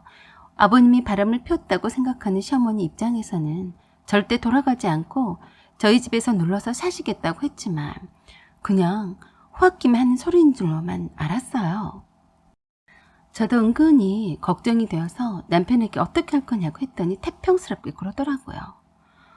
엄마가 속상하셔서 그런 건데 설마 하니 여기에서 사시겠다는 건 아니겠지. 저급하게 그러지 말고 기다려봐 라고만 했습니다. 남편도 시어머니 고집이 조금 걱정이 되었는지 아가씨에게 물었나 보더라고요. 그러더니 바로 아가씨가 저에게 와서 그러더군요. 올케 언니, 엄마랑 아버지랑 지금 심각하게 다투셔서 그런 거니까 언니가 좀 이해 좀 해줘요. 엄마가 당분간 아버지랑 죽어도 한 집에 못 있겠다고 하시니까 언니가 정 불편하면 엄마 마음 풀어줄 때까지 엄마 집에 가서 저랑 당분간 함께 지내는 건 어때요? 라고 아주 황당한 제안을 했습니다. 말도 안 되는 소리였어요. 아가씨, 지금 농담하는 거죠? 제가 제 집을 놔두고 왜 시댁집에 들어가 살아요? 말이라도 참. 언니가 우리 엄마 아빠가 있어서 불편해하니까 하는 말이에요. 좀 이상하게 들릴 수도 있지만 오빠도 없는 집에 잠시 동안만 우리 엄마 아빠가 한 공간에 계셔야 좀 더 두 분 사이가 나아질 거고요. 그리고는 더욱 기가 막힌 말을 했습니다. 올케 언니가 우리 엄마 아빠를 평생 모시고 살 건 아니죠? 막말로 엄마가 오빠 집에 산발짝도 나가지 않겠다고 하는데 언니가 무슨 수로 싫다고 할 건데요? 두 분이 사이가 좋아야 언니도 좋은 거잖아요. 저는 황당했습니다. 시어머니가 알아서 집으로 돌아가셔서 싸우든 말든 하실 일이지. 제가 왜 직장 가까운 내 신혼집을 놔두고 두 분이 함께 있도록 내 신혼집을 내어주어야 하는지 어이가 없더라고요. 말 같지도 않은 말에 제가 그랬었죠. 아가씨, 두 분 사이좋게 하려는 마음은 알겠는데요. 그건 말도 안 되네요. 라고 이런지아에 거절했습니다. 일단 오빠 생각을 물어볼게요. 언니만 좀 우리 엄마 아빠를 위해서 잠깐 동안만 생각해주면 안 돼요? 라고 때를 쓰듯이 그러더라고요. 그리고 남편에게 말하는 듯 싶더니 어이없게도 남편도 며칠 동안만이라도 두 분이 화해하시도록 우리 신혼집을 잠깐 내어드리는 게 어떠냐고 그러더라고요. 저 혼자만 시댁집에서 출퇴근하면 되는데 조금만 배려해주면 안 되겠냐고 하더라고요. 그걸 말이라고 하고 있는 남편이 정말 이해가 되지 않았고 화가 났습니다. 시댁집은 제 직장과는 거리상 멀리 떨어져 있었을 뿐만 아니라 제가 며칠 동안만이라 하더라도 옷가지며 챙길 물품들이 한두 가지가 아닌데 기가 막혔어요. 그런 불편을 감수하고서라도 두 분이서 지금 이혼하네 마네 하는 와중에 쉽게 화해를 하지 않을 분위기인데 아예 제 신혼집을 뺏기게 되는 게 아닌가 싶었고, 남편과의 둘만의 오붓한 공간으로 꾸며놓은 신혼집에 굳이 들어와서 엉덩이 붙이고 나가지 않으려는 시어머니를 도저히 이해할 수가 없었습니다. 그래서 제가 남편과 신우에게 말했어요. 배려라고 했어요? 저에 대한 배려는 전혀 찾아볼 수가 없네요. 새 식구는 배려하지 않으시나요? 저는 싫으니까 아가씨도 두 분 모시고 돌아가세요. 언니, 매정하게 해도 너무하네. 언니가 그렇게 말하면 내가 뭐가 돼? 남편도 옆에서 한마디 거들더라고요. 내 동생이 하는 말을 꼭 그렇게 꼬아서 들어야겠어? 그래서 부탁하는 거잖아. 어차피 나도 없이 너 혼자만 지내는 집인데 네가 참 우리 부모님과 함께 있어서 불편하면 잠시 내 동생이랑 함께 지내라는 건데 그게 그렇게 서운할 일이야? 적반하장격으로 말을 하는 남편이 너무 우스웠어요. 그래, 우리가 결혼한 지 얼마나 되었다고 벌써 시댁 식구들이 신혼집을 자기 집처럼 드나들고 아예 새 식구에 대한 배려는 하나도 하지 않고 있잖아. 너는 이 상황이 웃기지 않니? 그랬더니 듣고 있던 신우이가 신경질적으로 소리쳤어요. 알아들었어요. 그만하고요. 그럼 엄마 아빠랑 당분간 오빠 집에서 지내실 테니까 언니가 불편해도 알아서 해요. 라고 하면서 휑 하니 방을 나가버리더라고요. 아예 대놓고 남편도 없는 집에 시부모 모시고 살라는 말이더군요. 그러는 신우이보다도 자기 식구밖에 모르는 남편에게 더욱 실망을 했고 용서가 되지 않았습니다. 남편은 끝까지 저한테 그러더라고요. 너 하고 싶은 대로 해라. 내가 보기엔 네가 엄마 잔소리와 두 분이 다투는 것을 보고 있는 것보단 두 분이 서로 사이 좋아지도록 분위기도 맞춰주고 이래저래 좋겠구만. 저는 그런 남편이 더욱 경멸스럽고 싫었어요. 그리고 정이 똑똑 떨어졌습니다. 그래서 남편을 똑바로 쳐다보고 말했어요. 우린 아직 신혼인데 이만한 일로도 네가 내 방패막이가 못 되어주고 오히려 나를 실망시키니? 뻔하네. 걱정 마. 네 엄마 아빠 사이가 좋아지게 너랑 나랑 찢어지면 되겠네. 뭐? 이만한 일로 벌써 그런 말을 입에 올리니? 라고 하면서 펄쩍 뛰었습니다. 그래서 그냥 거기 있을 이유가 하나도 없는 것 같아서 대충 제 짐을 조용히 챙겼더니 남편이 어딜 가려고 그러냐고 붙잡길래 그랬어요. 나는 너랑 참 안 맞는 것 같다. 네 입맛에 맞는 여자 다시 찾아봐라. 하고서 바로 제 신혼집에서 나왔습니다. 제가 표정 하나 안 바뀌고 냉정한 모습으로 나와버리자 그때서야 남편이 쩔레쩔레 주차장까지 따라 나오면서 그러더라고요. 네가 우리 식구들 때문에 좀 스트레스를 받은 모양인데 잘 풀고 놀다가 와라. 저는 그냥 이런 웃긴 짬뽕 같은 남자랑 앞으로 함께 살 자신이 없어서 마음을 정했습니다. 그리고 그날 오후에 친정아버지 공장에서 쓰던 용달차를 몰고 와서 보란 듯이 제 짐을 다 빼서 실어 날랐습니다. 친정아버지가 시어머니와 아버님에게 말씀하셨어요. 두 분이 싸우셔서 잠시 동안만 이 집에 사신다고 하니까 제 딸이 배려하는 마음으로 비켜드린다고 합니다. 아무쪼록 두 분이 화해하시기를 바랍니다. 그리고 남편에게 말했습니다. 아직 혼인신고 전이니까 세부적인 문제는 나와 의논하고 앞으로는 내 딸은 만나지 말게. 그때서야 남편은 저와 친정아버지에게 사정을 하면서도 왜 그만한 일로 그렇게 쉽게 헤어지자고 하냐고 오히려 이해를 못하겠다는 듯이 그러더군요. 그냥 대꾸도 하기 싫어서 제 물건만 꼼꼼히 챙겨서 다 실었습니다. 덩치가 큰 가전제품이나 인테리어 소품과 소파 등의 자잘한 것들은 현금으로 쳐서 제했습니다. 제 개인 물품만 챙기면 되겠더라고요. 어차피 경제권은 제가 다 쥐고 있어서 줄 건 주고 나눌 건 나누고 하면 끝나는 거였습니다. 혼인신고도 아직 하지 않았으니까요. 그때서야 시어머니는 아버님과 함께 제 신혼집에서 나왔다고 하더군요. 그리고 남편은 끊임없이 제가 머물고 있는 친정집으로 찾아와서 다시 집으로 돌아와 달라고 합니다. 친정 부모님은 이렇다 할 어떤 말씀도 하지 않으시고 제가 선택한 대로 의견을 존중하겠다고만 하시는데 저는 솔직히 이런 남자랑 살기가 싫어요.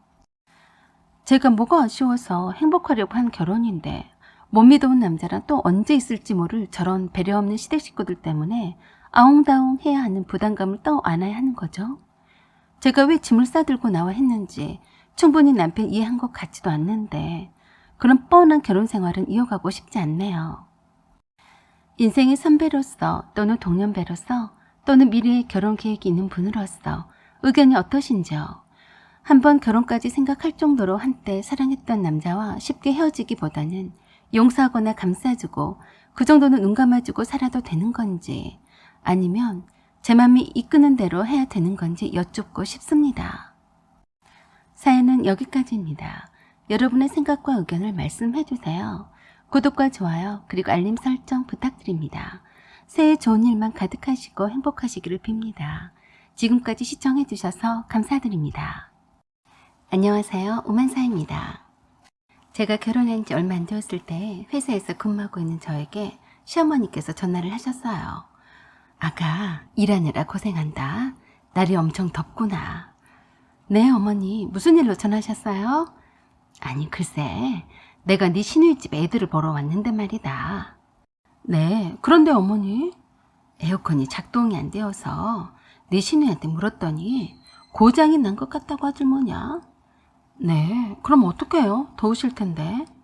그래서 말인데, 나는 괜찮은데 애들이 더워서 말이다. 너네 집은 에어컨이 새 거라서 한번 작동도 해볼 겸 해서 너희 집으로 가려는데 비번이 어떻게 되냐? 네, 저희 집으로 오신다고요? 에어컨이 최신 무풍이라서 엄청 시원할 것 아니냐? 잠시 너희 집으로 피서를 가야겠다. 순간적으로 어찌해야 할지 참 난감했어요.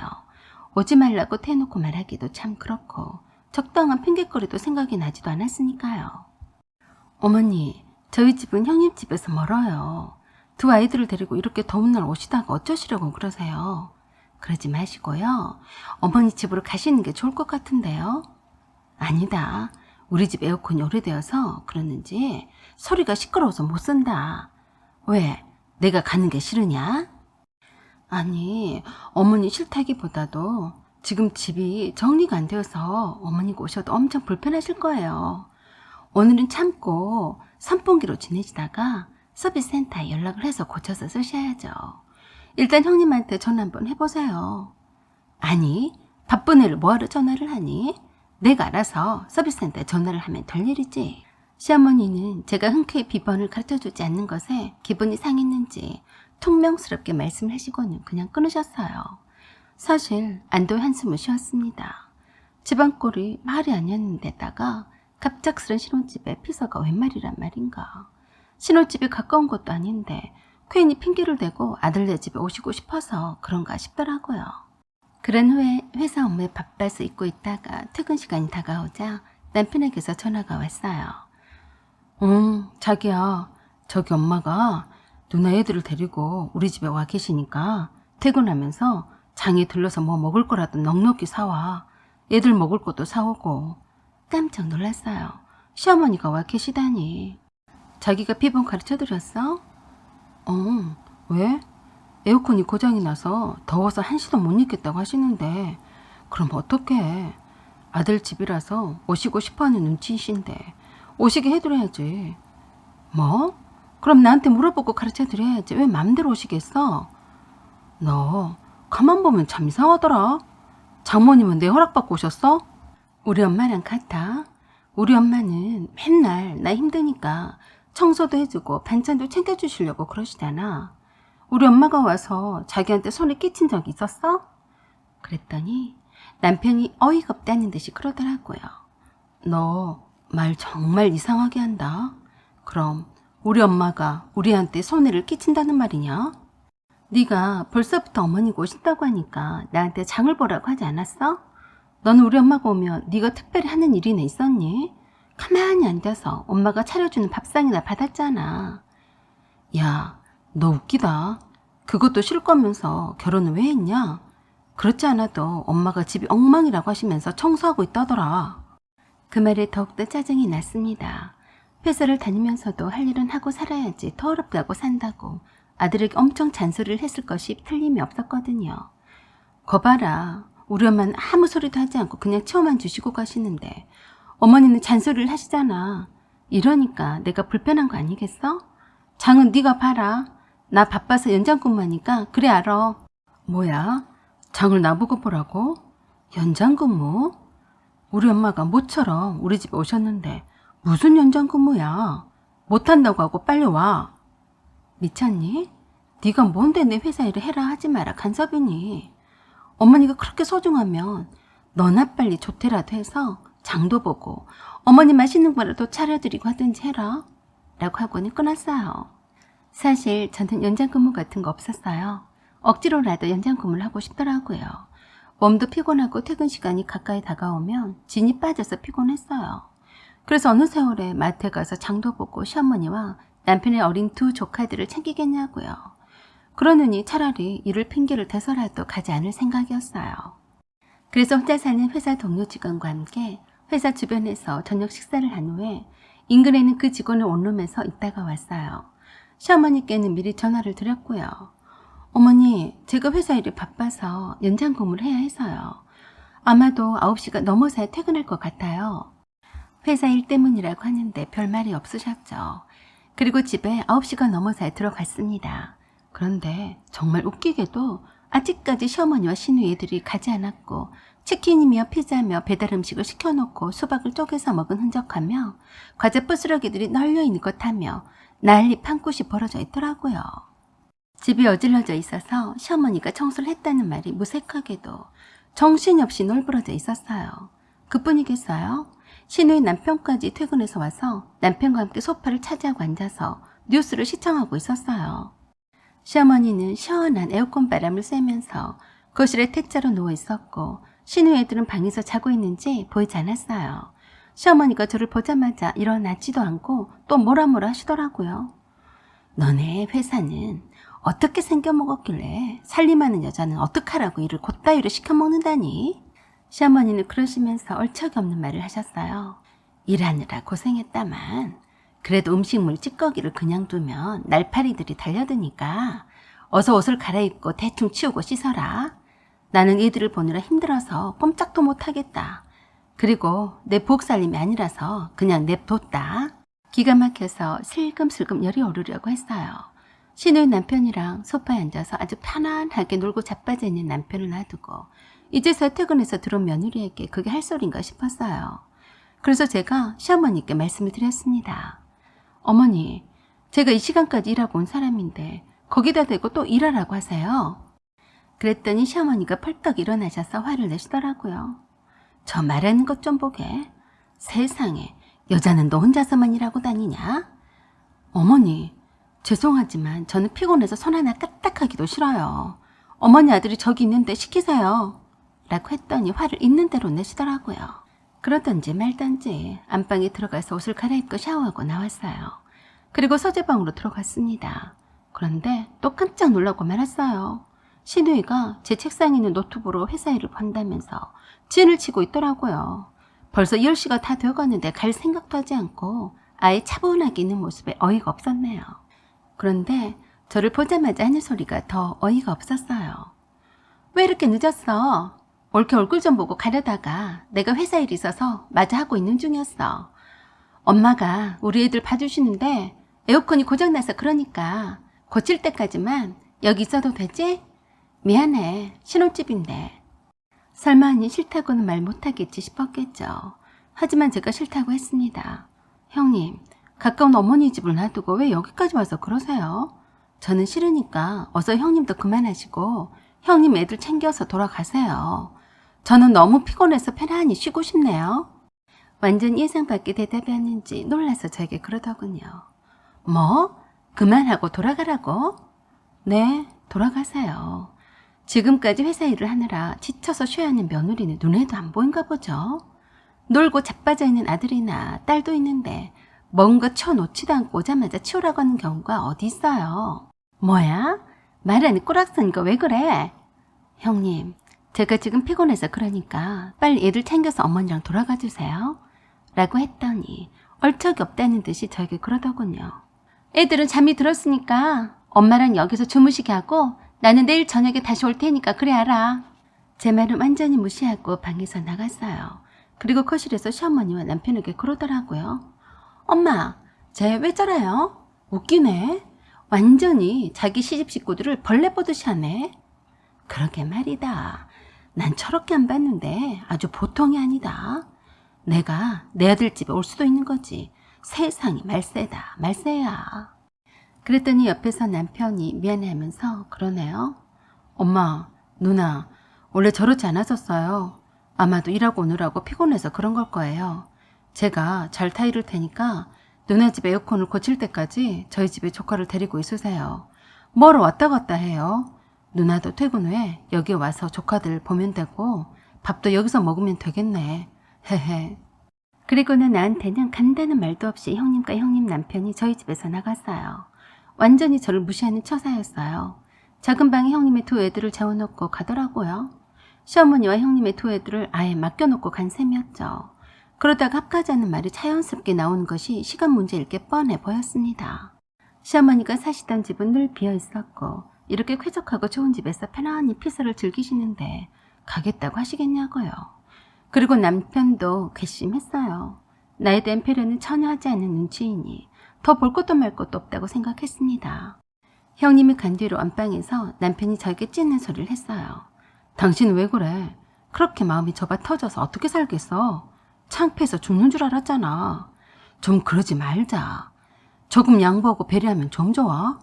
네가 조금 불편하다고 해서 저렇게까지 매몰차게 해야겠어. 그래서 제가 한마디만 했습니다. 배려? 양보? 내가 너한테 묻고 싶은 말이다. 네가 그렇게 네 맘대로 할 거면 나랑 왜 결혼을 했니? 너 멋대로 할 거면 너 혼자서 잘 살아봐라. 내가 네 인생에서 빠져줄 테니까 하고 싶은 대로 하고 살아. 남편은 저에게 쿠시렁대면서 혀를 차고 방에서 나가서 거실에서 자더라고요. 저는 몸이 피곤했지만 그날 밤에 새벽까지 한숨도 못 자고 뒤척이다가 시어머니가 깨우는 소리에 눈을 떴어요. 너는 지금 시간이 몇 시인데 아직도 안 일어나니? 얼른 일어나라. 시간을 보니까 6시였어요. 아직은 이른 시간이라서 더 자야 한다고 했더니 빨리 아침밥 하지 않고 뭐하냐고 난리셨어요. 조금 있으면 애들도 깨어날 시간인데 네가 어서 일어나서 밥을 해놓고 출근을 해라. 윤석이도 밥 먹고 출근을 해야 하지 않겠니? 어머니, 우리 안집밥은 안 먹어요. 라고 했을 뿐인데 잔소리가 따발총처럼 따따따따 정신사납게 쏘아댔어요. 비몽 사무간에 듣는 그 잔소리에 눈 밑에 바로 다크서클이 지는 것 같았어요. 이래서 시어머니랑 함께 사는 것은 안 된다고 하는구나 라고 생각했습니다. 잠깐 함께 있어도 숨이 막힐 지경인데 절대로 안 될 말이었고 갑갑하더라고요. 물론 함께 살자고 하진 않으셨지만 그러고도 남을 위인이셨어요. 그래서 결심을 했습니다. 곧바로 에어컨에 실외기가 있는 곳으로 가서 아깝지만 그냥 구멍을 내버렸어요. 어차피 남편과 헤어지는 마당에 이 에어컨도 뜯어가려면 구멍을 내나 안 내나 마찬가지였으니까요. 요새 일반 에어컨 기사들이 새 것이든 헌 것이든 부착한 것을 떼어낼 때에는 무조건 가스줄을 잘라내더라고요. 아무튼 저는 모른 척하고 뭐라 하는 시어머니 잔소리를 뒤로하고 출근을 했어요. 조금 후에 시어머니 전화가 빗발쳤습니다. 에어컨이 작동을 하는데 하나도 시원하지 않다고 난리 부르스를 주셨어요. 당연한 거였죠. 제가 가스줄에 구멍을 내버렸으니 당연히 시원할 리가 있겠냐고요. 그래서 제가 그랬어요. 어머니, 몇 달도 안 된 새 에어컨이 벌써 고장이 날 리가 있겠어요? 아니다. 그럴 리가 없다. 어제는 내가 작동했어도 잘 됐었다. 그래요? 서비스 기사를 부를 테니까 어머니 집으로 가세요. 아마도 오늘 내일은 힘들 테니까 그리 알고 돌아가세요. 투덜거리시더니 그러겠다고 했어요.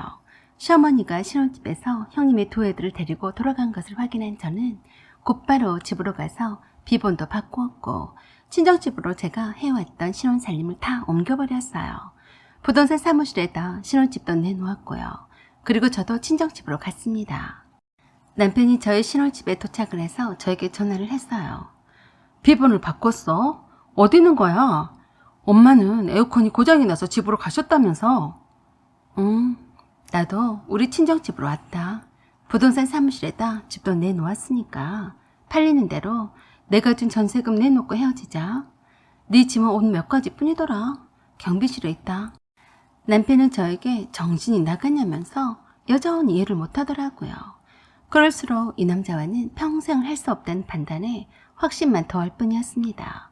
한때는 장밋빛의 미래를 꿈꿨었던 우리 신혼집에 들어가 봤자 아무것도 없으니까 경비실에서 남편의 개인 물품을 찾아가서 시어머니한테 가서 마음에 맞는 사람끼리 잘 살라고 했어요. 혹자는 무슨 이런 것 하나 가지고 그러냐고 하실지 모르겠으나 하나를 보면 열을 난다고 했습니다. 아닌 것은 아니었으니 아닌 것을 참고 계속해서 끌고 갈 수는 없는 노릇이어서 이혼을 잘 결정했다고 지금도 생각하고 있습니다. 지금까지 시청해 주셔서 감사드립니다. 구독과 좋아요 부탁드려요. 감사합니다. 안녕하세요. 오만사입니다. 저는 50대 후반의 여자입니다. 제가 이 나이가 먹도록 인복이 있다는 말을 많이도 듣기도 했지만 반대로 인복이 없다라는 말도 많이 들었습니다. 사실 제가 인복이 많은 것도 없는 것도 아니었어요. 그저 보는 사람의 기준에 따라서 달리 보였을 뿐이었죠. 사람이란 게 그런 것 같더라고요. 양면성이 다 있습니다. 자신이 착하다고 하는 사람치고 착한 사람은 한 명도 없고요. 오히려 묵묵히 자기 할 일 열심히 하는 사람이 착한 사람이 많은 법이죠. 제 남편도 그랬습니다. 자기가 세상에서 가장 깨끗하고 착한 사람인 줄 착각하고 사는 이중 인격자입니다. 그뿐입니까? 그 핏줄이라는 게 참 희한하더라고요. 남편과 시아버지 그리고 신이들도 다 겉만 빤지르르하게 포장만 할 뿐이지 더하면 더했지 남들보다 못하지 않는 양면성을 가진 인간들입니다. 자기네들이 세상에 둘도 없이 제일 깨끗한 척하며 남들 도마 위에 올려놓고 하는 말들을 보면 기가 막힐 때가 많았지만 모른 채 하고 넘어갈 때가 많았었죠. 저에게는 자주 연락을 하지 않고 지냈던 큰언니가 오랜 토병 생활을 마치고 하늘나라로 갔습니다. 큰언니는 자식을 못 낳은 탓에 지금의 형부와 재혼을 했었는데 사별한 전처 소생의 아들과 딸을 자식처럼 키워왔어요. 얼마나 친자식처럼 애정을 갖고 키웠는지 34살의 전처 소생의 아들이 그 긴 투병 기간에도 큰언니를 정성껏 간호하며 보살폈고 장례 기간에도 참 애틋하더라고요. 큰언니 임종이 임박해져서 제가 거의 한 달 동안을 큰언니 호스피스 병동에 살다시피 했습니다. 저만 그런 게 아니라 저희 친정 식구들이 모두 다 그랬었죠. 다른 두 형부도 두 언니들과 함께 병실에 매일이다시피 찾아왔습니다. 그렇지만 남편은 딱 한 번만 왔어요. 그것도 타고 갈 차가 없다는 이유로 데리러 오라고 핑계를 대서 억지로 오게 했던 겁니다. 다 죽어가는 사람을 보는 것이 괴롭다나 어쩐다나 하면서 초딩 같은 생각만 하는 것을 제가 어거지로 오게 했던 거예요. 남편에게는 처갓집에 대한 배려는 전혀 없었던 겁니다. 다른 형부들은 언니랑 함께 휴일에도 빼놓지 않고 왔었는데 말이죠. 그런데 참 아이러니하게도 이런 개망나니 같은 남편을 저희 친정엄마는 사위들 중에서도 그나마 마음에 들어 하셨다니 정말 웃기는 일입니다. 아마도 전체를 다 보지 못하시고 포장된 극히 일부분만 보셨기 때문이라고 생각합니다. 결국엔 큰언니가 하늘나라로 갔을 때에도 남편은 오지 않았습니다. 제가 이유를 물었더니 그러더라고요. 이제 다 끝났는데 뭐하러 거길 가니? 큰 처형이 낳은 자식도 아니고 이젠 끝인 거 아니야? 가려면 너 혼자 나가지 그래? 내가 갈 이유가 없는 것 같다. 너도 가기 싫으면 가지 마. 별로 가깝게 지내지도 않았다면서 형제라고 무조건 가야 되는 법이 있니? 기가 막혀서 제가 그랬습니다. 뭐? 너는 그걸 지금 말이라고 하고 있어? 가깝게 지내지 않았으면 큰언니가 내 형제가 아니란 말이야? 넌 어떻게 내 언니한테 그딴 식으로 말하니? 넌 인간도 아니다. 사람의 도리도 모르니 넌 인간도 아니야. 기가 막혔고 우리 친정집을 얼마나 우습게 알면 저딴 식으로 말하나 싶어 두고 보자 했었죠. 장례식장에 가지를 못하면 형부들한테나 큰 형부한테 전화라도 하던지 그런 것 일절 없어서 제가 애를 먹었습니다. 거짓말로 둘러댔지만 다들 물어보곤 했어요. 도대체가 김서방 무슨 일 있냐고요. 연락도 없고 전화도 안 받는다고요. 남편은 적당히 핑계대기도 그러니까 아예 형부들 전화를 받지 않았습니다. 참 기분이 더럽더라고요. 큰언니가 하늘나라로 간 것도 그런데 남편은 내 마음을 하나도 헤아리지도 않고 이렇게 곤란하게 만들다니. 부조금도 달라고 했더니 그러더군요. 너 돈 많잖아. 왜 네 집에 쓸 돈을 나한테 달라고 해? 네 집 일은 네가 알아서 해. 제가 회사를 퇴직하고 퇴직금이 많이 있을 거 아니냐는 뜻이었어요. 아예 저희 친정일에는 손을 떼겠다는 말투로 들렸습니다. 그래서 제가 그랬었죠. 그래? 이젠 내가 퇴직해서 더 빨아먹을 게 없으니까 손절하겠다는 거지? 네가 그러고도 천벌을 안 받는지 내 두 눈으로 똑바로 지켜볼게. 두고 보자. 라고 말했었죠. 식구들만 모여서 하는 초촐한 장례장 안이 쓸쓸하더라고요. 이틀 밤을 꼬박 새고 집에 오니 몸이 천근만근이라 잠에 깊이 빠져들었습니다. 그날은 명절 전날이었어요. 집에 온 시각이 꽤 늦은 시각이라서 밤이 늦은 시각이 되어서야 남편이 깨우는 소리에 일어났습니다. 빨리 일어나지 않고 뭐 하는 거야? 지금 아버지 집에 형수랑 미숙이가 와서 음식을 다 하고 있단 말이야. 우리만 안 왔어. 짜증나게 깨우는 소리에 제가 그랬어요. 무슨 상관이니? 네 집 일은 네가 해라. 내 집 일은 나보고 하라며? 진상이 따로 없네. 그런데 갑자기 제 휴대폰으로 시아버지 전화가 와서 받았어요. 너는 지금 뭐하냐? 네 형님과 미숙이가 와서 계속 고생하면서 음식 장만하고 있는데 아직까지 안 오고 뭐하냔 말이다. 시아버지의 갑작스런 호통에 전화 너머로 들려오는 시누이의 씨부렁거리는 소리까지 오버랩되면서 지금 어떤 분위기에서 전화를 했는지 바로 알겠더라고요. 딱 봐도 못된 며느리가 명절이 코앞인데도 오지 않고 있다고 서로 떠들면서 난리를 치고 있다가 분명히 시누이가 그랬을 거네요. 아버지가 어른으로서 따끔하게 한마디 하세요. 잘해주니까 맨날 저렇게 시집을 알길 우습게 알고 오지도 않고 연락도 하지 않는 거 아니에요? 오지 않는 아들이나 오빠를 탓하지는 않고 옳게나 며느리를 족을 치려고 하다니 참 시자들 족속은 이상한 족속임에는 틀림이 없는 것 같았습니다. 그래서 제가 시아버님께 그랬습니다. 아버님, 제가 안 가면 아버님은 굶어 돌아가신가요? 형님도 있고 아가씨도 있다면서 제가 없으면 안 되냐고요? 뭐야? 이런 말 한 꼬락 써냐고는? 오기 싫으면 네 집 식구들 다 오지 마라 라고 하시고는 뚝 끊어버리셨습니다. 엄청 화가 나더라고요. 저는 잠도 덜 깬 상태에서 기분도 별로 역 같은데 거기다 대고 내일 명절인데 우리 식구만 오지 않았다고 왜 아들을 놔두고 며느리만 잡냐고요. 그래서 다시 아버님한테로 전화를 걸었더니 안 받으셔서 형님한테 전화를 했습니다. 그랬더니 첫마디가 더 어이가 없었네요. 자네 오지도 않고 왜 전화질인가? 평소 같으면 저에게 감히 이런 표현을 쓰지도 못합니다. 그런데 전화질이란 표현을 쓴 것 보니 엄청 저를 오지 않는다고 씹어대고 있던 모양이었어요. 전화질요? 형님, 나 모른 새에 무슨 일 있었어요? 생전에 나한테 전화도 잘 하시지도 않던 아버님이 내가 오지도 않는다고 타박하시면서 전화를 하시지를 않나. 형님은 나한테 퉁명스럽게 굴지를 않나. 도대체 무슨 일이에요? 말해보세요. 무슨 일이긴 무슨 일일까? 자네 때문에 집안이 시끄럽네. 얼른 오기나 하게. 그 말에 저는 완전히 뚜껑이 열렸습니다. 저 때문에 시끄럽다고요? 왜요? 왜 시끄럽다는 거예요? 명절인데 음식 준비를 하지 않아서요. 내가 지금 우리 큰언니 장례식장에 있다 왔는데 그놈의 명절 음식이 그렇게도 중요해요? 그랬더니 금시초문이다는 목소리로 그러더군요. 뭐? 큰언니 장례식? 형님은 얼척이 없다는 듯이 저에게 되려 소리를 질렀습니다. 아니, 큰언니 장례식이면 말을 해야 할 거 아닌가? 우리는 아무것도 몰랐어. 그래서 제가 아버님을 바꾸라고 했습니다. 그랬더니 좋다고 시아버지를 바꾸더라고요. 그러면서 시누이한테 큰언니 장례를 치르느라 못 왔다고 한다고 하면서 씨부렁거리는 소리가 들려왔어요. 아버님이 전화를 받으시면서 그러시네요. 그래, 할 말 있으면 해라. 제가 가고 안 가고가 그렇게 중요하세요? 저 이틀 밤을 장례를 치르느라 꼬박날을 새고 겨우 2-3시간 잔 며느리에게 명절 음식하러 오지 않는다고 난리세요? 아무 말도 못하고 듣고만 있길래 그랬습니다. 그래요. 제가 지금 당장 가서 엎어버릴 테니까 기다리세요. 라고 하고 끊어버렸습니다. 남편도 옆에서 제가 푸르르 화를 내면서 옷을 갈아입고 가려고 하니까 무섭다면서 자기는 명절 새러 아버지 집에는 가지 않겠다고 하는데 그런 말은 귀에 들어오지도 않았어요.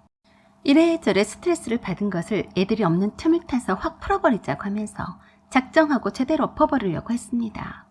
제가 그동안 친정 부모님보다도 혼자 계신 시아버지를 잘 극진히 대해드렸었는데 딱 한 번 명절 전날에 일찍 오지 않았다고 저 난리를 치다니.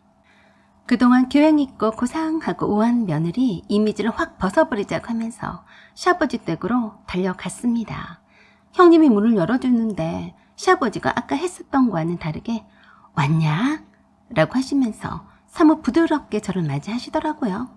형님과 시누이는 그 오밤중까지도 무슨 큰 잔치를 벌이려는지 식구도 적은데 생선을 굽네 어쩌네 지랄들을 하고 있더라고요. 다 그게 시누이 시자짓을 하느라고 괜히 잔치 음식을 차리라고 일판을 벌이는 농간인데 그걸 또 편성해서 형님은 멍청하게 놀아나고 있었고요. 제가 그렇게 음식을 남겨서 버리게 되면 벌 받으니까 어지간히 간소하게 하자고 해도 저렇게 제가 없기만 하면 자기가 다 하지도 않을 거면서 일판을 벌이더라고요. 정신병자가 따로 없었죠. 늘 외롭고 헛헛하다면서 시댁에서도 미움을 받아서 가지 못하는 주제라서 그 쓸쓸한 마음을 늘어지게 잔치 분위기를 내고 올케들을 일을 시켜 먹어야 채워지니 말입니다.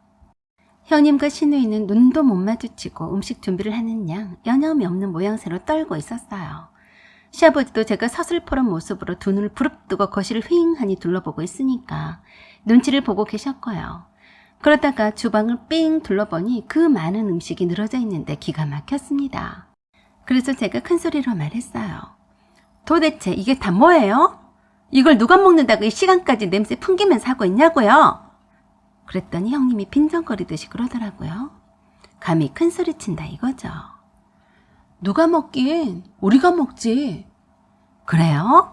그럼 형님이나 여기 먹을 사람이 나서서 자기가 먹을 것을 알아서 장만하면 되는 거지. 왜 오라 말을 하세요? 지금 잔치예요? 나 잔치할 기분이 아닌데 누구 좋으라고 이 법석을 떱니까? 아버님이 그러셨잖아요. 맨날 음식을 많이 해서 남기니까 싫다고요. 그런데 이것 좀 보세요. 이거 뭐 하자는 거예요? 다른 사람들 다 자는 시간까지 명절 음식을 하라고 며느리를 부르셔야겠어요? 그랬더니 시누이가 조그만한 소리로 그러네요. 언니 왜 말을 안 해? 그럼 우리도 갔을 거다닌가? 뭐? 말을 안 해? 개 뺐다고 같은 자네 오빠도 장례장에 오지 않았는데 내가 확성기다 대고 친정 큰언니가 죽었으니 빨리 부조금 들고 오세요 라고 나팔을 불었어야 했나? 그랬더니 끽소리도 못하고 있는 앞에다가 대고 한참 동안 배운 데도 없고 이기적인 남편의 욕을 있는 대로 한 바가지씩 퍼보았습니다. 그리고 대놓고 선언을 했습니다. 네 집 일은 네가 하고 내 집 일은 내가 할 테니까 네 집 일이나 신경 쓰라고 했으니까요. 저도 그 말 그대로 할 테니까 두고 보겠어요. 제가 그동안 이 집 구석의 며느리라서 애들 보기도 그렇고 해서 할 도리는 다 하려고 했었는데요. 이제 얄짤 없으니 나 건드리기만 해봐요. 누구든 가만두진 않겠어요. 틀린 말은 하나도 하지 않았으니 반박도 못하고 고스란히 듣고만 있더라고요. 딸이 걱정이 되어서 달려온 탓에 제가 그만 멈췄더니 시아버지가 제 딸이 구세주있냐 엄청 반기셨었죠. 그들은 형님이나 시누이나 시아버지나 제 앞에서 끽소리도 못하고 말조심을 하고 눈치를 보는 것 같았습니다. 그런데 한 달 만에 시아버님이 병원에 가셨다가 석 달 동안을 입원하시다가 돌연히 돌아가셨습니다. 그렇게 건강하셨는데 사람 일은 내일 일은 알 수 없다더니 맞는 말이었어요. 늘상 시아버지가 병원에 가실 일이 있으면 시누이가 저에게 연락을 했었는데 저에게 연락도 하지 않고 남편에게만 하더라고요. 저는 돌아가시기 전까지 중환자실에서 마지막으로 시아버님을 뵙고 그 전에 몇 번 찾아가서 다리 주물러 드린 것 외에는 가지 않았습니다. 시누이 둘과 남편이 매일처럼 병실을 지켰어요. 병원비도 많이도 들었었는데 달란 소리도 하지 않더라고요. 염치가 없었던 거죠. 그래도 저는 시아버님의 장례식을 제가 나서서 다 치러드렸습니다. 남편의 형이었던 아주버니는 이미 돌아가셨기 때문에 제가 나설 수밖에 없었죠. 남편이 거의 독박으로 시아버님의 병간호를 하느라 기진맥진한 상태라서 제가 도와준 겁니다. 그런 고마움 따위는 모를 게 당연했지만 돌아가신 시아버님은 잘 아실 거라 믿었어요. 대놓고 말씀은 하지 않으셨지만 마지막 숨을 고르시면서 저를 바라보시는 눈이 무언가를 말씀하시는 듯 보였거든요. 그런 직후에 곧바로 큰 시누이가 갑자기 골절상을 당해서 병원에 입원을 했다는 소식을 들었습니다. 거기에다가 백내장까지 와서 눈이 장님이 되었다고 했어요.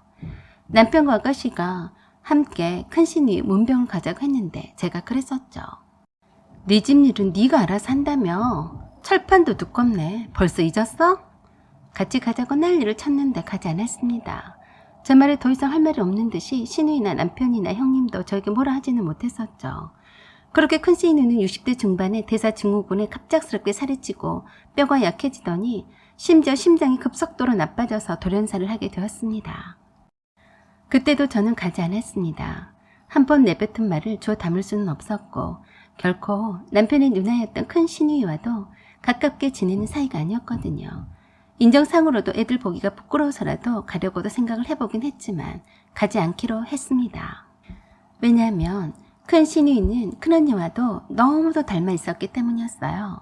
나이도 엇비슷했고 둘 다 자식이 없어서 이혼을 했었고 큰 신우이도 아주 늦은 나이에 장성한 아들과 딸이 주렁주렁한 호라비와 재혼을 했습니다. 남편이 했던 말이 다시 선명히 떠올랐었죠.